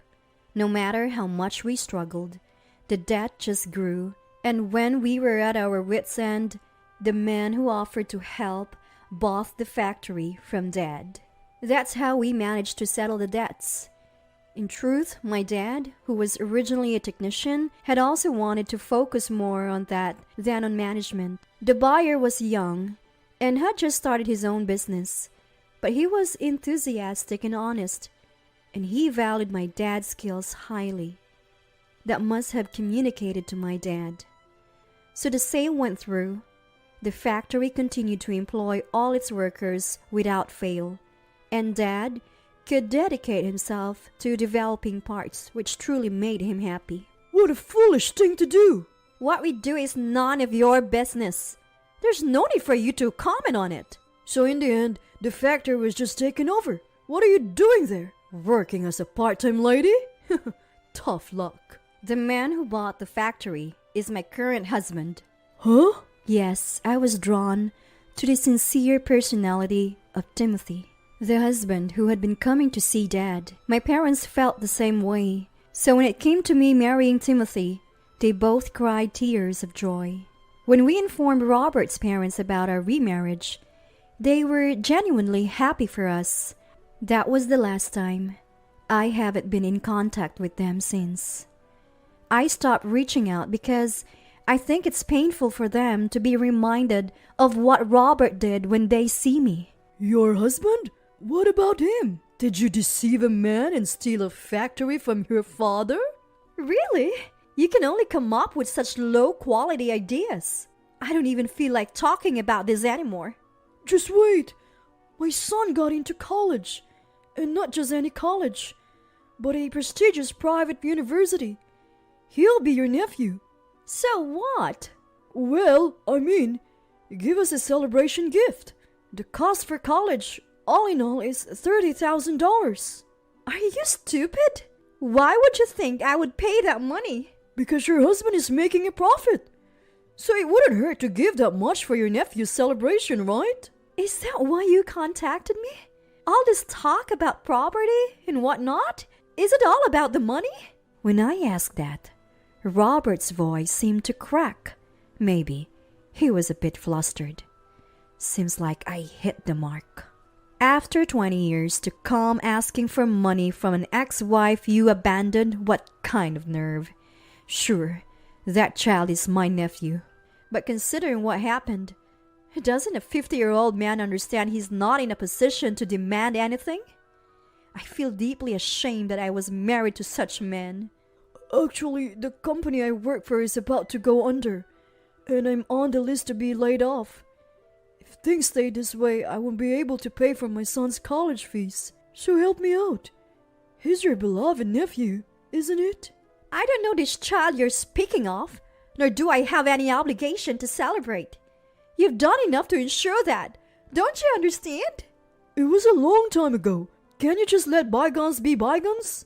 With that, Robert started crying over the phone, using tears to persuade me.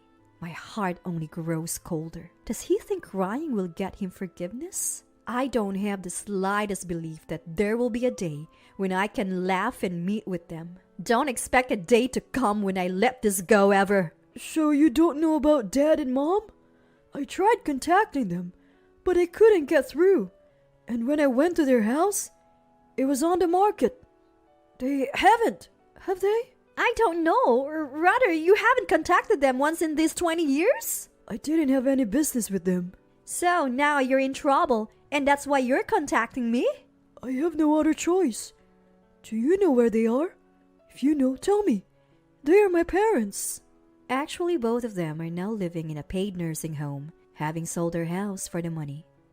I haven't seen them for a long time, but I recently received a postcard letting me know. I think we won't meet again. Now I just hope they live peaceful days.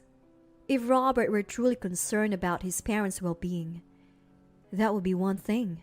But for someone who's only looking for their whereabouts to ask for money, why should I bother telling him?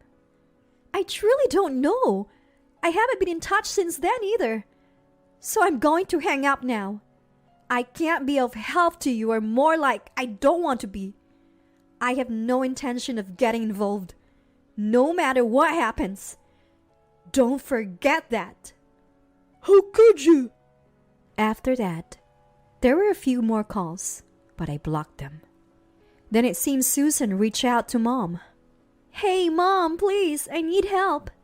Robert said he'd managed to cover college costs by asking relatives, but he got turned down and, well... During that conversation, when their son pressed them on why relatives had refused to help, it seems Susan and her husband finally told their son about the circumstances of their marriage. That's when their son blew up, yelling, That's the lowest of the low. I'm ashamed to have you as parents. This is the worst. And he left the house. Robert was fired from his job and couldn't find another, was kicked out of his apartment for not paying rent, and is now forced to live a hard life in a dingy, cheap apartment in an alley without sunlight. He's working part-time jobs from morning till night, but it's not enough to catch up with his debts. It seems Susan was crying on the other end of the phone, begging for help. What goes around comes around. A perfect example. Happiness built on the misfortune of others can easily crumble. You should chew on that thought for the rest of your life, Mom said before hanging up the phone. We haven't heard from them since, so I don't know and don't want to know where they are or what they're doing. I just want to keep working hard and honestly, protecting my family and the technology left behind by Dad's factory. I am supported by my family smile. I'm truly happy every day. That's the end of The Old Hag. The voice was unmistakably Sheila's. It was still dark outside, 4 a.m. What could Sheila be doing in the bathroom at such an early hour? She must be talking about me when she says old hag. Terrified, I quickly returned to bed. It was a good thing I woke up just then. Otherwise, I would have fallen into Sheila's trap. I never thought Sheila would go that far. I think realizing her plan was where her luck ran out. I'm Amelia Weston, 65 years old. I live a peaceful life with my husband Randy, who retired last year.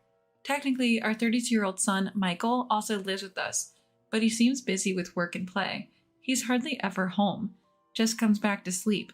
It's worrisome that he hasn't experienced doing household chores even in his 30s, so I've suggested he move out on his own a few times, but he refused, saying, "Why? I only sleep here. It's a waste to pay rent." Michael, always out having fun, you were so much more responsible at his age, I complained to Randy, who just chuckled. Well, having many friends is a good thing. I suppose, but with this pace, marriage seems far off for him. Randy agreed, and we both laughed. However, by the end of that year, Michael introduced us to a woman saying he wanted to marry her. If he's made up his mind, we wouldn't object. After meeting her, the two quickly got married. Sheila, is 10 years younger than Michael, only 22. I was shocked by her age when Michael told us. At first, I thought she looked like a small animal. Short stature, big eyes, and quite adorable. More importantly, the love she showed while talking to Michael was evident. It seemed like she was the one pushing for the marriage. Michael is so lucky to be loved so much by Sheila. Our son being deeply loved by his partner is the best thing for a parent. I meant it in a good way, but Sheila glared at me. Amelia, stop making snide remarks. What? I've thought this for a while, but you are excessively caring towards Michael, overbearing even. Really? I never meant to be overbearing. Actually, when Michael was out and about, I just told him, don't bother others. Other than that, I left him be. I did ask for updates about dinner plans, but didn't interfere in his other activities, nor did I frequently contact him. Yet Sheila says I cared too much. He's your only son, and I get that he's precious to you, but once he's married to me, he became part of my family. I'm the one closest to him now. Well, that's comforting. I had heard from Michael beforehand that she was quite possessive, but I never imagined she would be jealous of me, his mother. I guess she really loves Michael. He might have married someone a bit peculiar, but she's a good person. I reassured myself, thinking, they're newlyweds, they'll settle down in time. Randy and I even laughed it off, thinking it was sweet. However, even after a year, then two, Sheila never let her guard down. At dinner, she always sat next to Michael, and she never left his side, not even for a second when they were out. It must be hard for Michael. I wonder what will happen when they have kids. Randy and I were genuinely concerned. 3 years after Michael and Sheila got married, Randy passed away. He went so suddenly, even in his 60s. It was incredibly lonely, but friends and neighbors often checked in on me. Thanks to them, I recovered faster than I expected. Concerned about me living alone in the big house, Michael started visiting more often. But it was only about 3 times a year. I don't think that's too often. But someone wasn't amused by this. Sheila. I get that you're lonely since Randy's gone, but don't drag us into it. I never once asked him to come. It's great when he visits, but I've never forced him. I told Sheila just that. What? Stop playing the victim, acting all lonely on purpose. Aren't you ashamed to be so dependent on your son at your age? Dependent?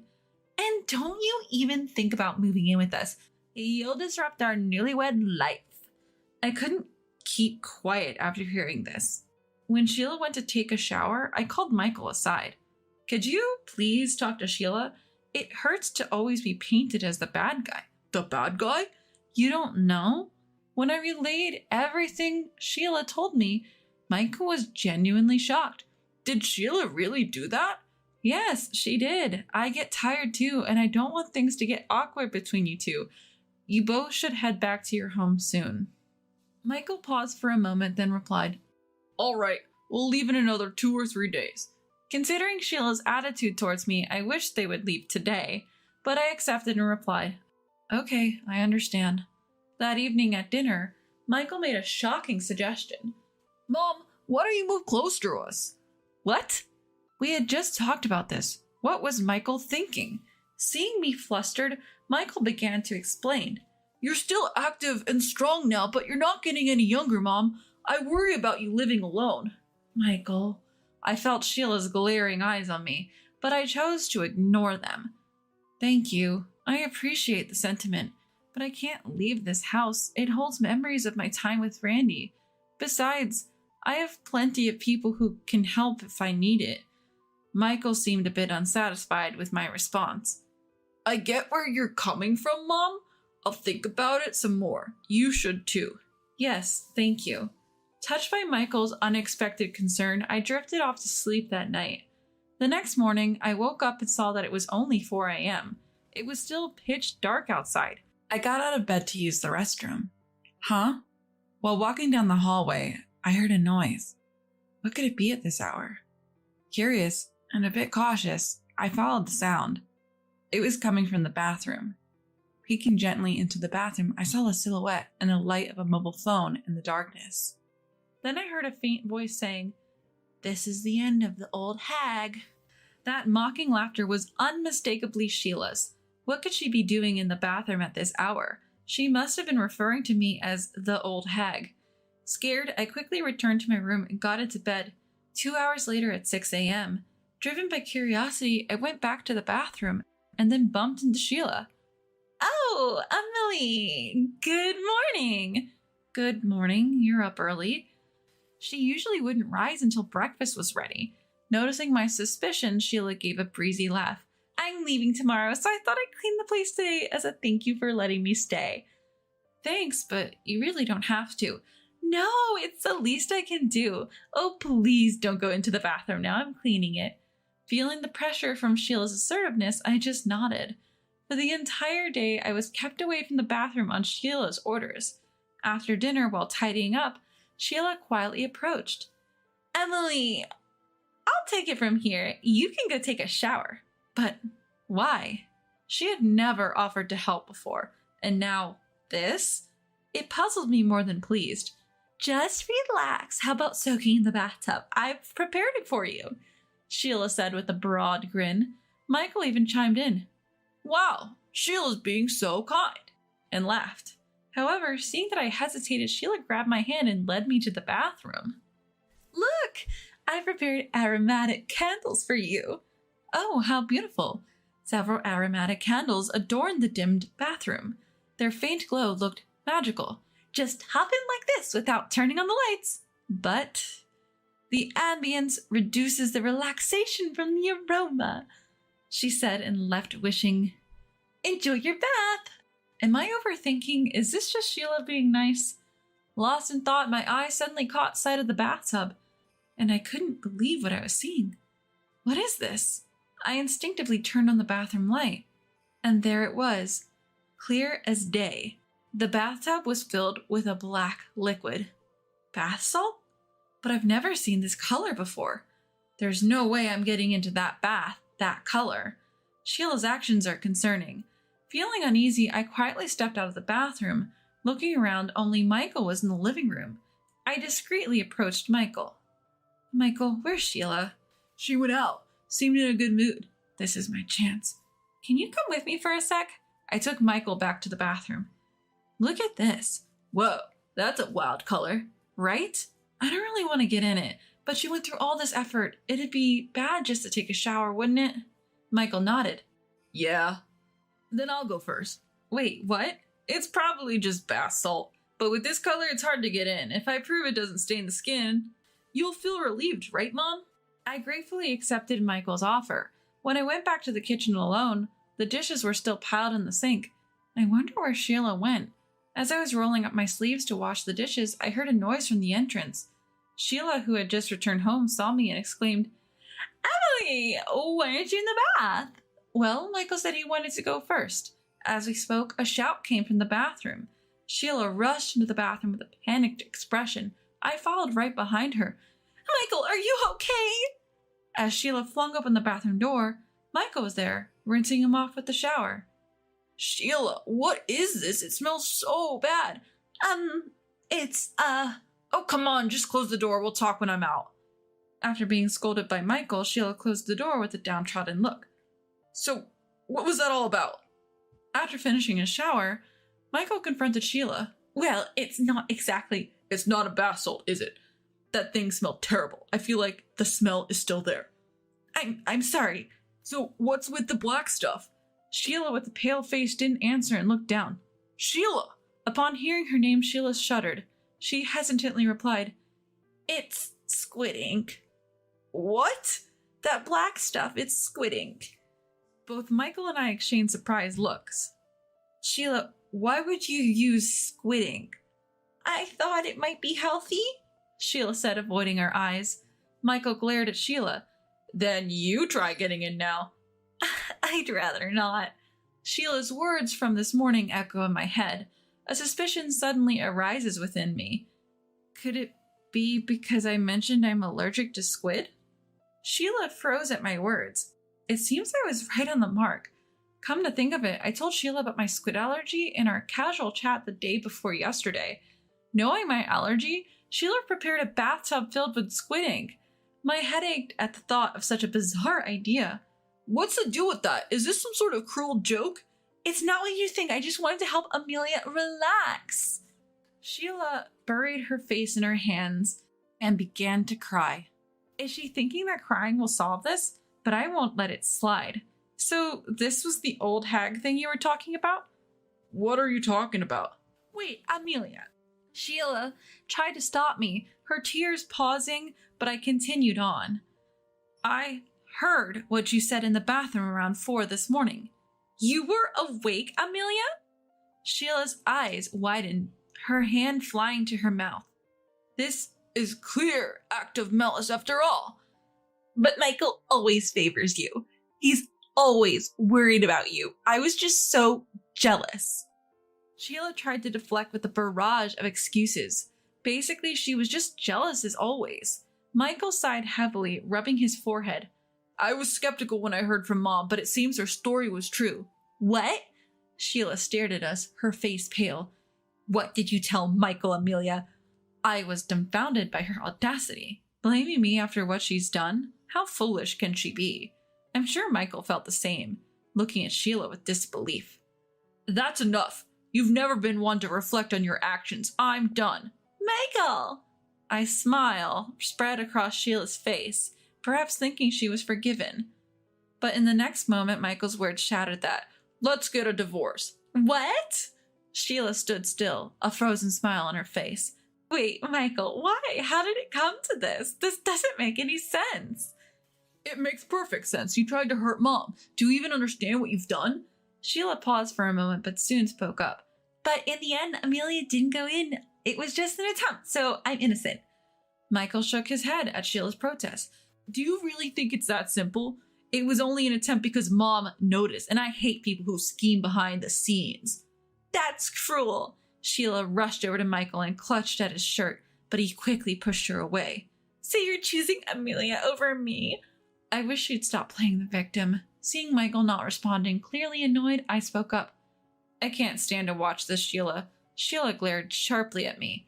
Did Michael ever compare us? Did he even ever belittle me in comparison to you in cooking or household chores? Well, no. At least from Michael, I've only ever heard good things about you. He must have truly cared for you. Sheila glanced at Michael, who nodded without looking up. Yes, I never once saw you as a replacement for Mom, and I never compared. I genuinely liked you, Sheila.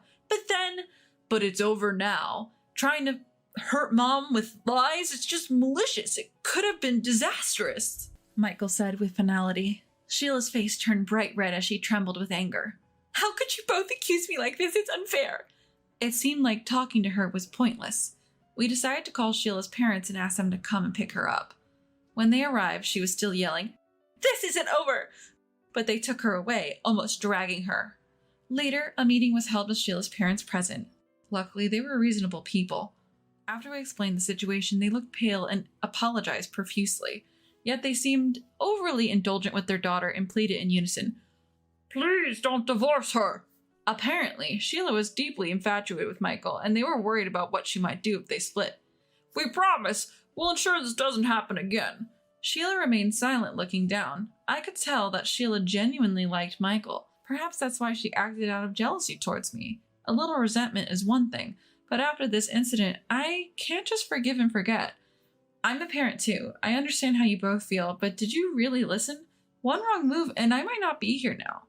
Sheila's parents looked up and gave a wry smile. "That's a bit exaggerated. We admit our daughter did something foolish, but it wasn't that severe."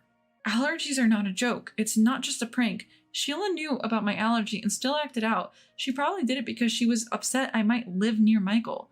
When I looked at Sheila, our eyes met. She quickly looked away. She knew exactly what would have happened if I had gotten into that bathtub. "I feel the same as my mother. I can't go back to how things were with Sheila.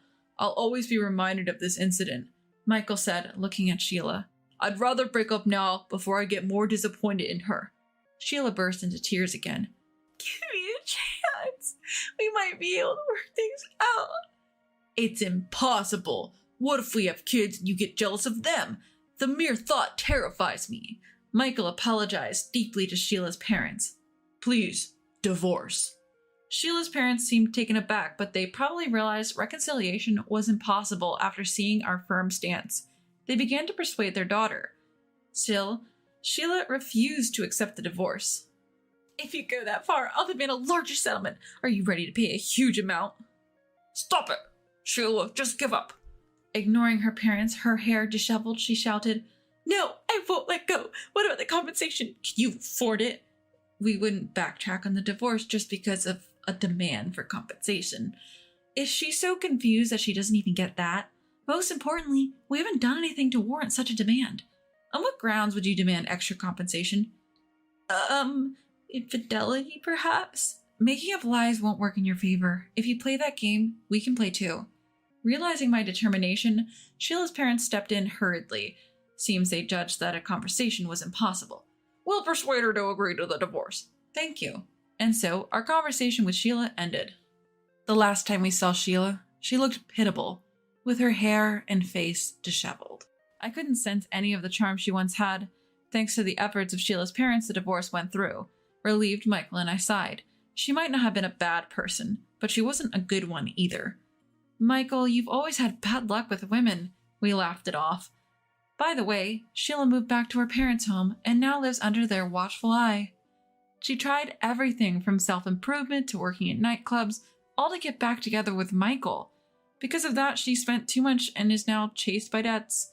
I do feel a bit sorry thinking about her parents. Michael and I started living together again. He seems to have a wide circle of friends as always and goes out often. However, he comes home earlier than before and has become more consistent with his communication. "I need to start taking life a bit more seriously." That's what he said.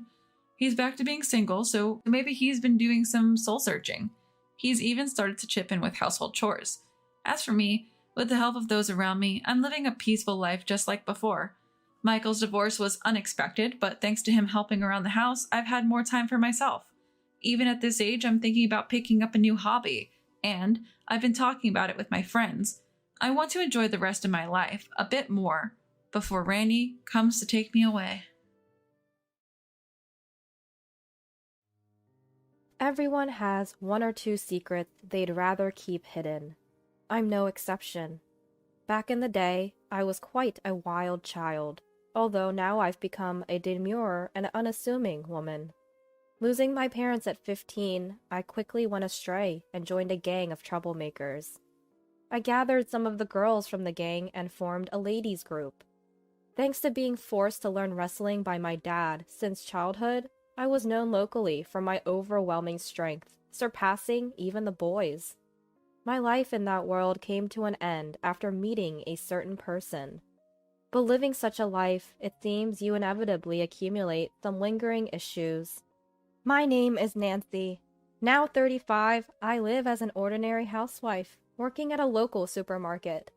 With my light makeup and quiet demeanor, no one would guess that I once wore flashy makeup and rode around on motorcycles. Yes, I was a member of a delinquent group and the leader of a ladies' gang. But then I met my husband, Joshua, and everything changed. It all started 10 years ago, during a clash with a rival gang, when Joshua unexpectedly intervened. That gang used to start fights at every gathering. One day, a particularly fierce brawl broke out. Joshua joined in to save his brother, a member of the rival gang. As members of both groups were falling, Joshua and I were the last ones standing. I even remember Joshua laughing at his mistake, realizing his brother wasn't even there. His dignified appearance somehow struck me, and I found myself speaking to him. "Hey, you're pretty cool." "Me? Really? Looking like this? You must have some strange tastes." "Were you calling out for someone named Noah? Did you find him?" "No. It turns out my brother wasn't here." That's how our slow, private conversation began. Joshua's brother, it seems, was an irredeemable delinquent. Joshua had even taken up boxing, trying to reform him. Joshua himself admitted he couldn't stand to ignore wrongdoing. He struck me as a man brimming with a sense of justice. Through our conversation, we grew close. Over time, we met more often, and it became clear that we had feelings for each other. But back then, Joshua despised delinquents. Despite our mutual attraction, my involvement in the delinquent world prevented our relationship from progressing. Finally, Joshua said that if I left the gang for good, he'd want to be with me. Tired of the senseless fights, I took the opportunity to leave the group. We started dating and got married 5 years later. The group I was part of got disbanded by a rival faction 2 years after I left. After marrying Joshua, I completely transformed into a calm and graceful woman. But recently, our peaceful life was threatened by a certain neighbor, Joshua's sister, Sonia, and her husband. One day, as I was about to see Joshua off to work, the doorbell rang. Who could that be? "I'll check." The next moment, Joshua looked surprised. Sonia? He mentioned his sister, whom I knew. I had met her once at a family dinner. "Hey Joshua, we've moved next door, starting today. Please take care of us." "Hello, I'm Tony, Sonia's husband. Well, looking forward to your cooperation." "You are?" The two of them started off with a disrespectful attitude. But since one was Joshua's sister, I couldn't be too confrontational. We get along well with the in-laws, so I didn't want to cause unnecessary trouble. And it turns out Tony was the person who lured Joshua's brother, Noah, into the delinquent world. They both went to the same high school and were a year junior to Joshua. Joshua turned 34 this year, so they must be 33. Sonia, 3 years younger than Joshua, should be 31. "Joshua, too bad about your brother, huh?" "Tony, I don't care about Noah anymore." "Even you?" Joshua was visibly angry. His brother had passed away due to a fight. Joshua's brother and sister apparently never got along well. Sonia felt neglected in favor of her brother and developed a rivalry, which eventually extended to Joshua as well. Joshua once mentioned how difficult it was to deal with his sister, preferring to dote only on his brother. And like me, Sonia was also a former member of a delinquent group. Unlike her voluntary involvement, Noah was forcibly recruited by Tony. Seeing his siblings' transformation, Joshua probably grew even stronger in his sense of justice. As the three glared at each other, I spoke up from behind Joshua. Joshua, you need to leave for work soon. Ah, right. Running away, Joshua? Remember, I haven't forgotten that you laid hands on me. That was because you attacked Noah. All right, both of you, enough. We're done here. With Sonia's words, Joshua left for work, still unresolved. And at the same time, the bell tolling the start of Sonia and her husband's harassment began. An hour after Joshua left for work, the doorbell rang. But when I checked, no one was there. An hour later, there was a loud noise at the entrance, as if something was violently placed there. When I looked, there was a heap of cardboard boxes dumped in front of the door. What's this about? No one was around, so I decided to ignore it and went back inside. Then I heard a small popping sound from the balcony. I hurried over and found 3 broken eggs scattered. We live in an apartment, on the corner, next to the room Sonia just moved into. This means the harassment likely came from Sonia's room, as there are no neighbors on one side and it's too high for someone from below. Angry, I confronted my next-door neighbors. Hey, is that you? What do you want showing up like this? Sonia greeted me with an irritable demeanor. Is this your idea of a prank? Throwing eggs on our balcony? It had to be Sonia or her husband. The angle only made sense from Sonia's balcony. But Sonia glared at me, replying, What? Don't be absurd, lady. Lady? You got proof we did it? Make false accusations and I'll call the cops. Despite being a former gang member, her reliance on the police in such a situation seemed second-rate to me. I have no proof, but the way the eggs are scattered, they could only come from your balcony. I tried to remain calm, but Sonia kept glaring and arguing back. Proof? That's weak. Hey, Tony, the lady next door is complaining. Hearing this, Tony joined in. Hey, just because you're Joshua's wife doesn't mean you'll get any special treatment. If Sonia was second-rate, Tony's words were no better. He might think he's intimidating, but to me, it's not frightening at all. I could feel my old self stirring, but I didn't want to revert to my past. So I played the role of a meek, unassuming woman and said quietly, Please, don't raise your voice.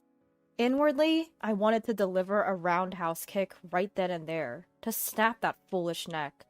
But having reformed after meeting Joshua, I didn't want to throw away all my efforts for something like this. Seeing my reaction, they both burst into laughter in front of me. Aha! So, you're Joshua's wife? I thought you'd be something special, but you're just a dull woman. Weak.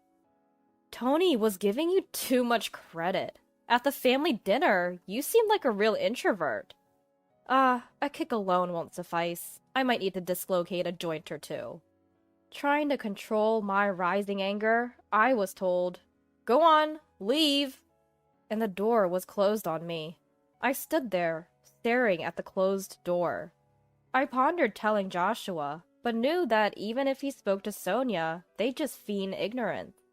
It would only result in more harassment and frustration for me. So I decided against it. The next day, and the day following, the harassment from Sonia and her husband continued. It always began after Joshua left for work. Who dumped this garbage at our doorstep? It must be those two. As I was about to leave for work at the supermarket, the door got stuck halfway, blocked by a bag of garbage. I reluctantly took it to the disposal area and then headed to work. 5 hours later, I returned home to find, This is unbelievable! There was a cardboard box in front of the door, arranged like a table. On either side of the box, lit candles were placed, and in the center, a vase with flowers was set. On the door above, a photo of me, taken who knows when, was stuck. They were mocking me as if I was deceased. Furious, I was about to kick the cardboard away when Joshua called from behind. Nancy? Startled, I turned around to find Joshua, who had come home from work. You're an hour early. I got off work early today. What's all this? Joshua was also surprised at the sight in front of the door. We quickly cleaned up the cardboard and candles from the shared hallway and went inside. There, I told Joshua everything that had happened. So, it's likely Sonia and her husband? But we don't have any proof, so even if we confront them, they'll just deny it. After a moment of thought, Joshua had an idea. Let's buy cameras. One for the balcony and one for the entrance, especially hidden well at the entrance. I agreed with Joshua's suggestion. There was a limit to how much more we could endure. We immediately purchased cameras online. We had the cameras delivered to Joshua's workplace to avoid suspicion.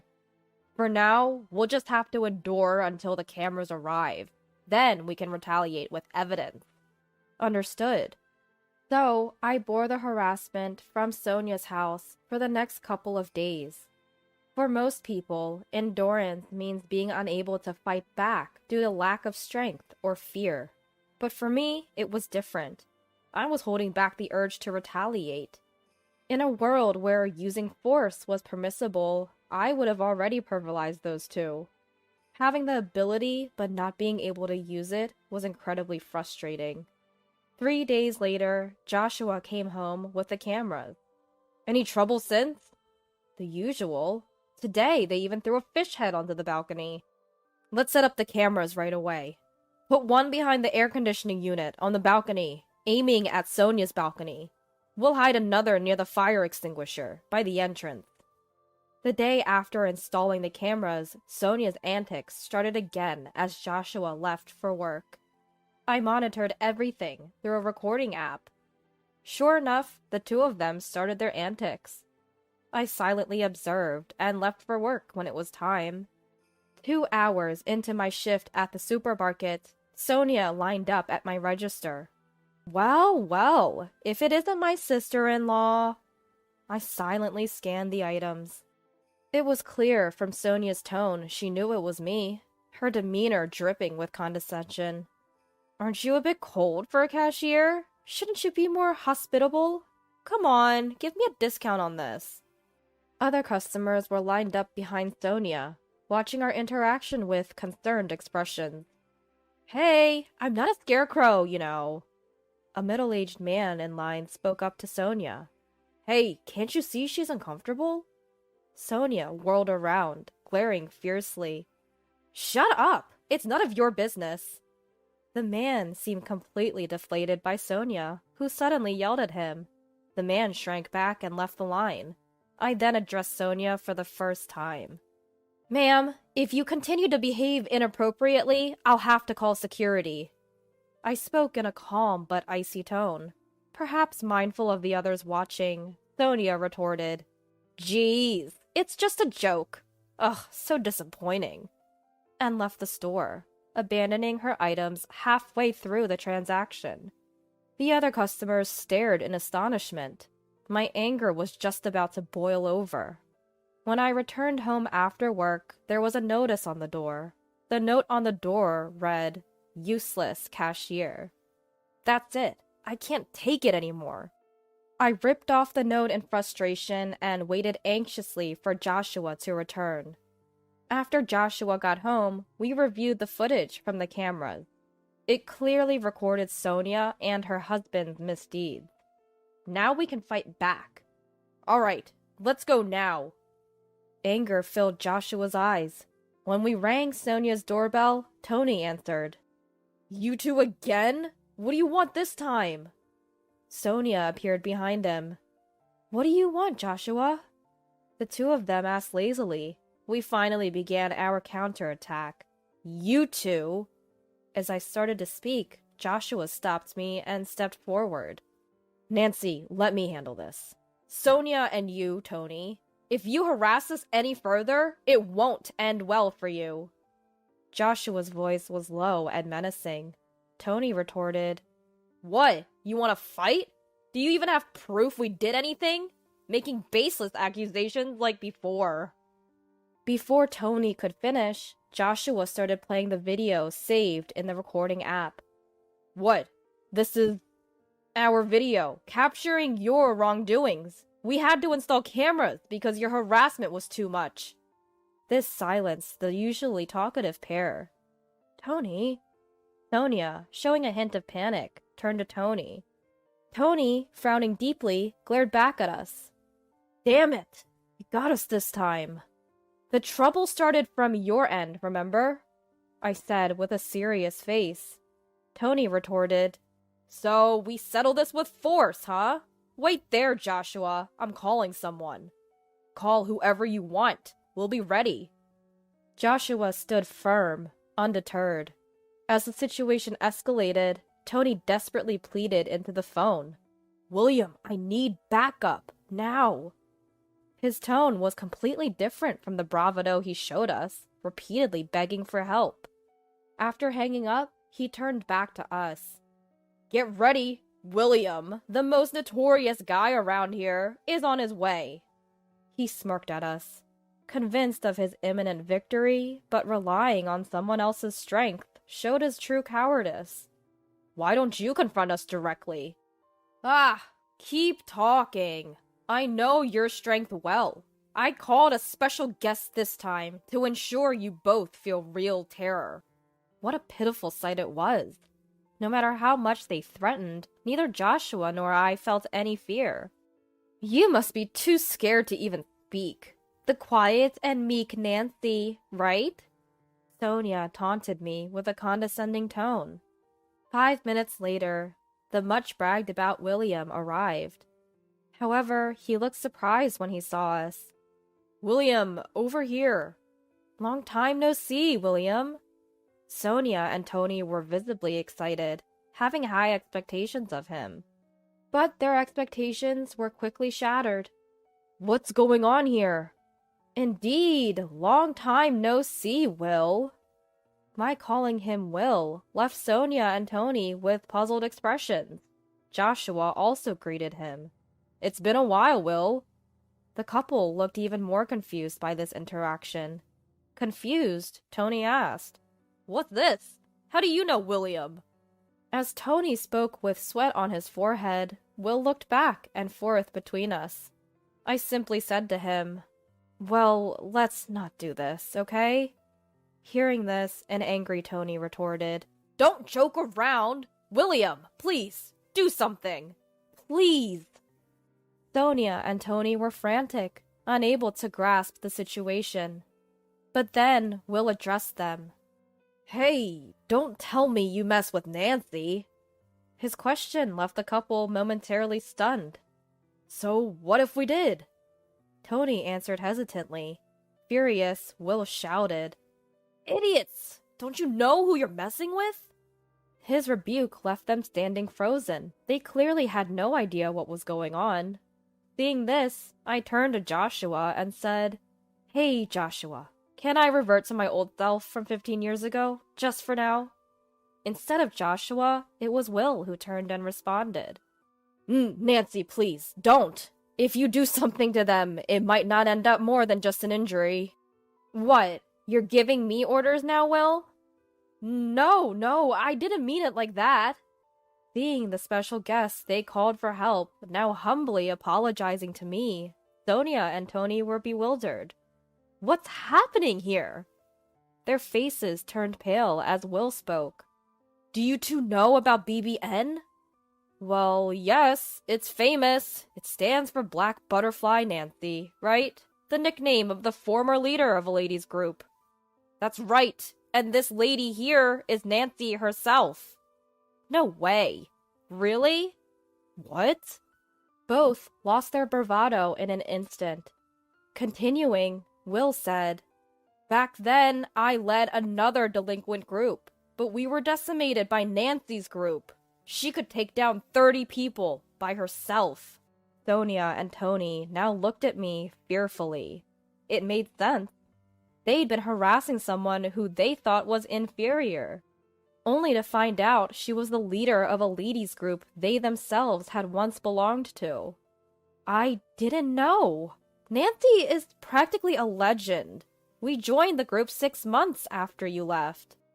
As Sonia said, she and Tony had joined the group half a year after I had left. Will had been scouted by me and stayed in the group even after my departure, and looking after Sonia and Tony as their senior. He left the group just before it was decimated by a rival group. By that time, Tony had taken over as the leader and was the last leader before its downfall. Before you ruined it, it was an invincible group. You can't match Nancy. How could this? Tony was increasingly cornered and distressed by Will. Well, the group that took you down is now the strongest in New York State. But if Nancy was still active, she would still be the strongest. Hearing this, Sonia and Tony collapsed, their spirits broken. Seeing this, Will turned to me and apologized. Please forgive them for my sake. Watching Will apologize, Sonia and Tony had completely lost their will to fight. They never imagined their call for help would backfire this way. All right, but you'll have to settle your dues properly. I glared at the two of them and said, Ah! They let out a short scream. For 1 month, you'll clean this apartment and our balcony that you dirtied. If you skip even 1 day, I won't be so forgiving next time. Okay. Sonia, completely intimidated, managed to stutter out her agreement. Tony, unable to speak, just kept nodding frantically. Watching them, Will commented, No one can really stand up to Nancy. Hearing this, the silent Joshua finally spoke. But I hate delinquents. If Nancy hadn't reformed, I wouldn't be here. Looking down a bit, Joshua said softly, and I peered up at him. Don't worry, I won't show that side of me again. Will burst into laughter at this scene, and we all ended up laughing together. Will and Joshua knew each other because the three of us had met after I left the group. We bumped into Will while on a date and had tea together.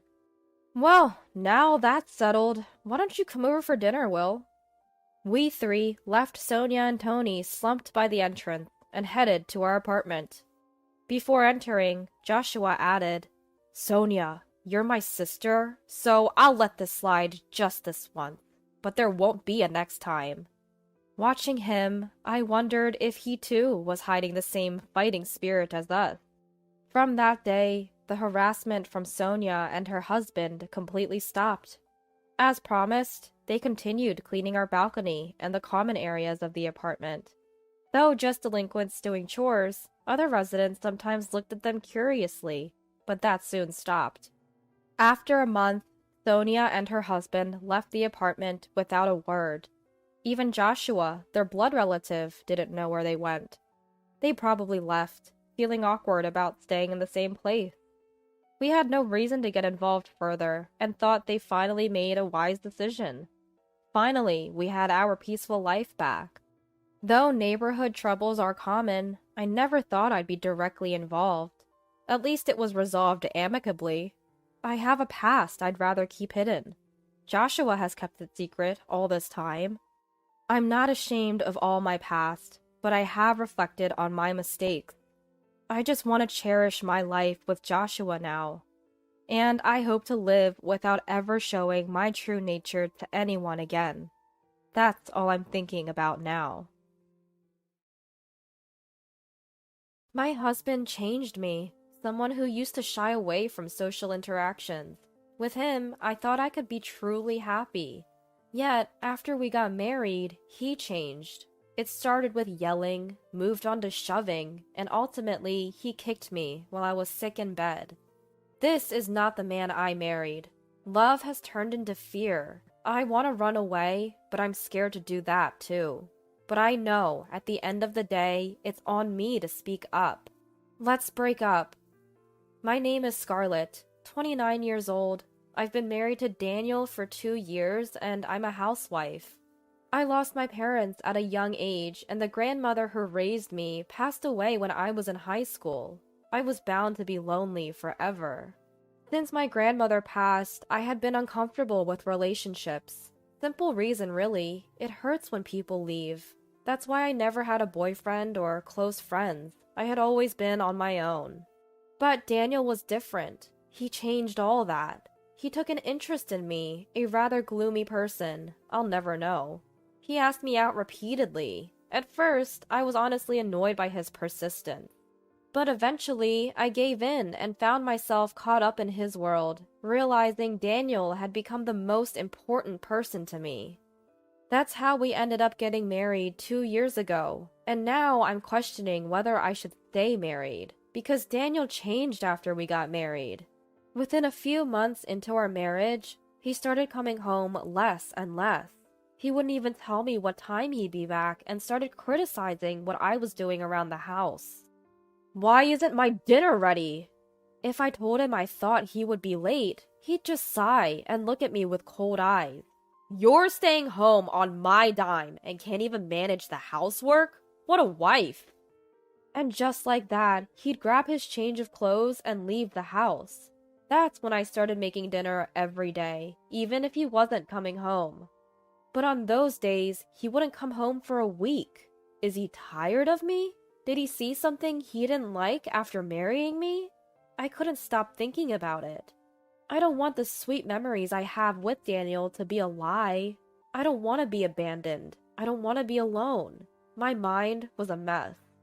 After living like this for 6 months, I decided something needs to change. I don't want to be a burden on Daniel, and honestly, we're hardly a married couple in this state.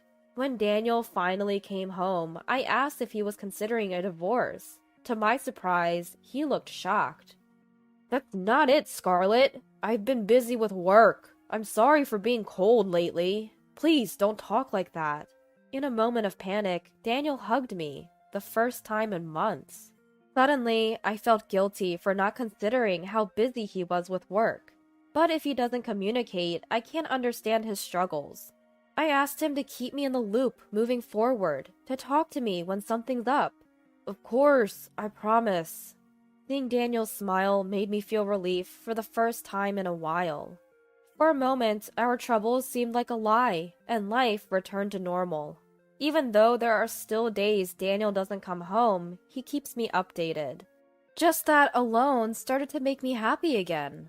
However, 1 year after we got married, it was the day of our wedding anniversary. Daniel stood me up and never showed at the restaurant we had reserved. I was heartbroken, especially since it was our wedding anniversary, and I had never thought he'd cancel. Of course, it was because of work. I tried to be understanding since it was work-related, but it still hurt. I wish you would have told me sooner. When Daniel came back the day after our anniversary and I told him that, he glared at me. Why would you say something like that? Don't you see how hard I'm working? I do appreciate that he works hard, but I wanted him to prioritize our anniversary. When I expressed this, Daniel knocked the food off the table, shattering the dish. The sound echoed in the room. You're so selfish! Are you sure you're not just after my money? Daniel's mom, Olivia, who's my mother-in-law, founded her own company. Daniel and his brother work there. So many have pegged Daniel as the future CEO, and he had warned me that gold diggers had targeted him before. The only one who really loves me is Scarlett, he once happily told me. And honestly, I've never once thought about his family wealth. When I told him this, Daniel looked at me with eyes full of disbelief. Then get a job. You've got too much free time if you're complaining about me. You'd do it if you really loved me, right? Would a job solve this issue? I hesitated, but ultimately nodded.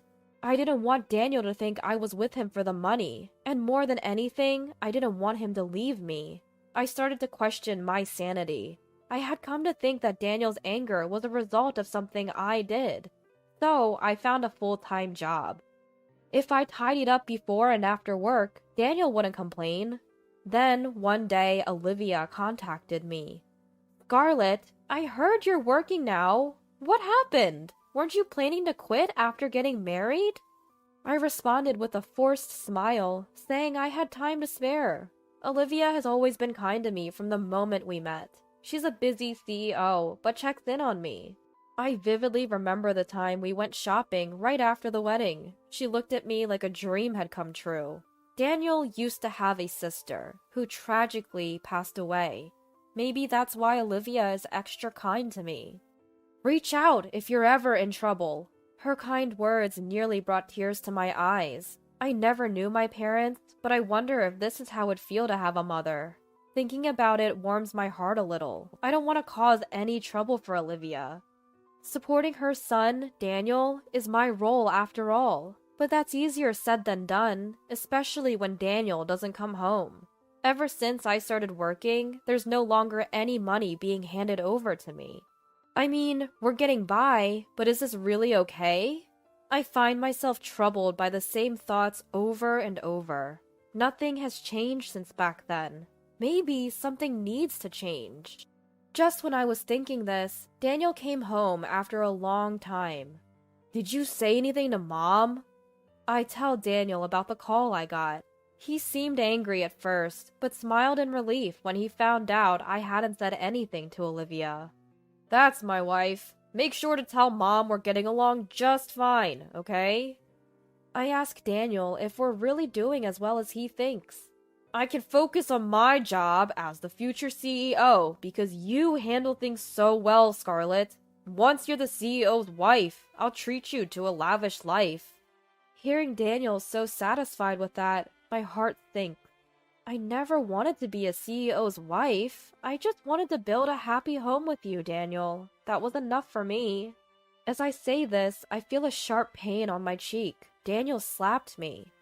How dare you say that? When I'm working so hard, I married you, so just listen to me.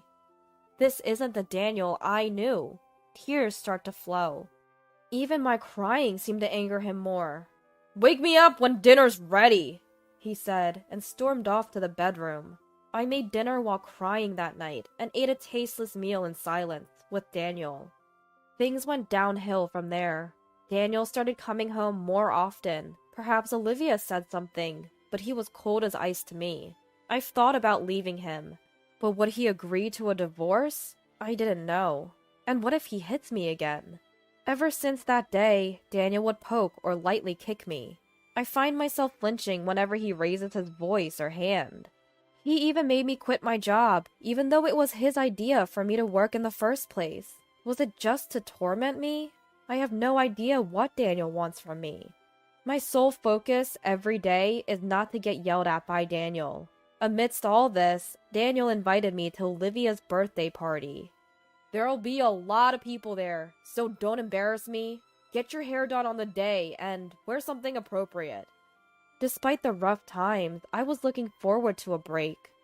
Seeing Olivia will be my strength to get through the days, but my luck ran out and I came down with a high fever on the day of Olivia's birthday. I have a fever of 103 and it might even go up. I can't go to the in-laws' house, I tell Daniel. As expected, Daniel yells at me. How could you get sick at a time like this? You're useless! I apologize over and over, but Daniel kicks me repeatedly through the comforter. I'm going ahead. Get ready and come to my parents' house. Despite my high fever, Daniel insists that I should come. I can't go like this. Ignoring my soft murmur, Daniel just leaves the house. If I don't go, who knows what he'll do to me next? Desperate, I put on makeup, fix my hair, and get ready. But every move is slow, and my foggy head just takes too much time. Before I know it, over an hour has passed since Daniel left the house.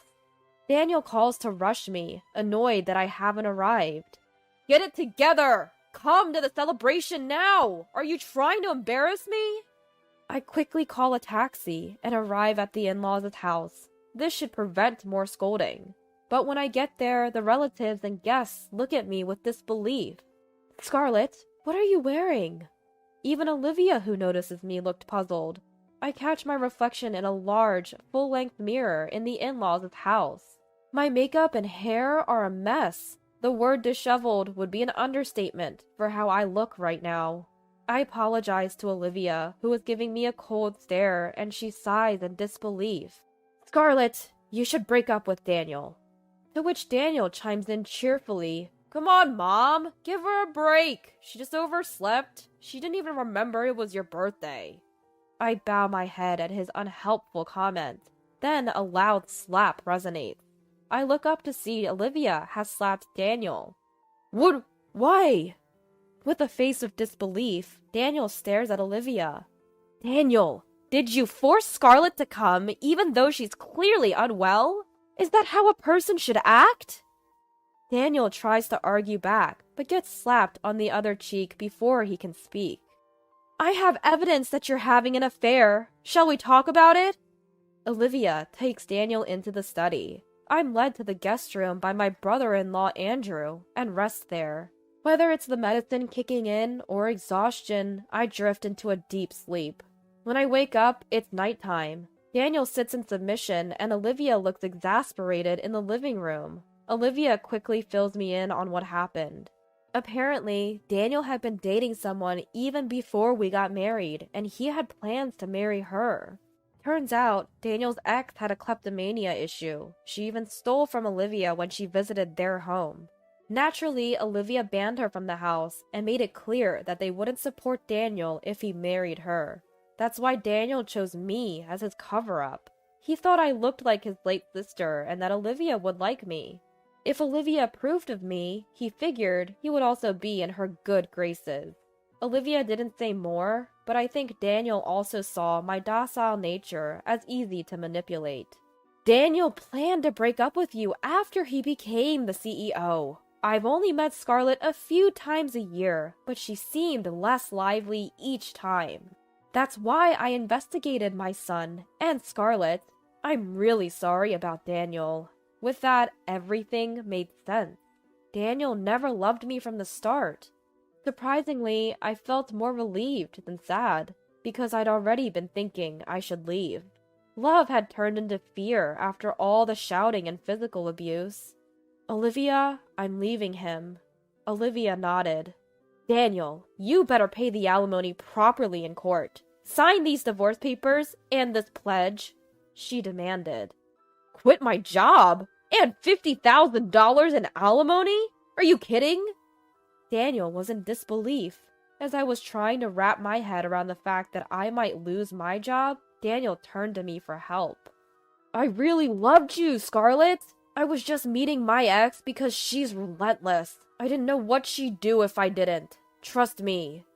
He pleaded through tears, but his tears weren't for me. I still have the bruise you gave me this morning. I could easily get a medical report and file charges. Sign the papers if you don't want to be sued, I warned him. Olivia, unaware of the physical abuse, burst into tears and started hitting Daniel. You're a terrible person! Don't ever come back home. We're done, she yelled. Afterward, brother-in-law Andrew stepped in. Daniel signed the papers, crying. If he regretted it so much, he shouldn't have done it in the first place, I thought. Maybe I also had a part in this for putting up with it for so long. Watching Daniel cry, I vowed never to neglect my feelings again. After the divorce, I focused on moving and job hunting. It was a hectic time. But Andrew helped with finding a new place, and Olivia even referred me to a job. I was being pampered, really. I managed to find a job in the same field as before, and recently got the offer. Of course, I was hired on merit after a proper interview, not because of connections. But ever since, Olivia has been a bit overprotective of me, which worries me a little. Starting a new job while adjusting to a new lifestyle is bound to be challenging for a while. Still, right now, I feel more satisfied and secure than anxious. About a year after my divorce, I happened to run into my ex-husband Daniel loitering near my workplace. I just wanted to talk. He looked awful. His clothes were dirty, and he lacked the energy he once had. Long story short, he'd been dumped by his girlfriend and wanted to get back together with me. I couldn't help but laugh. I then showed Daniel my hand. On my right ring finger was a new ring I just received. I've been dating your brother recently? Not sure about marriage yet, but I do know he's a much better person than you. Plus, he's next in line to be CEO. Daniel had always arrogantly assumed that he, as the eldest son, would take over the family business, but Olivia never considered the irresponsible Daniel as a successor. Being married to you was a struggle, but there's one thing I'm grateful for. Thank you for introducing me to your family. I'm cherished here now. With a smile, I conveyed this to him. Daniel collapsed on the spot. He fell to his knees, sobbing. That was the moment I felt truly glad to have left him.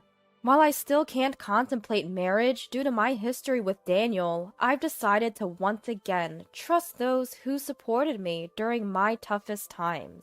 From now on, I'll live being true to my feelings.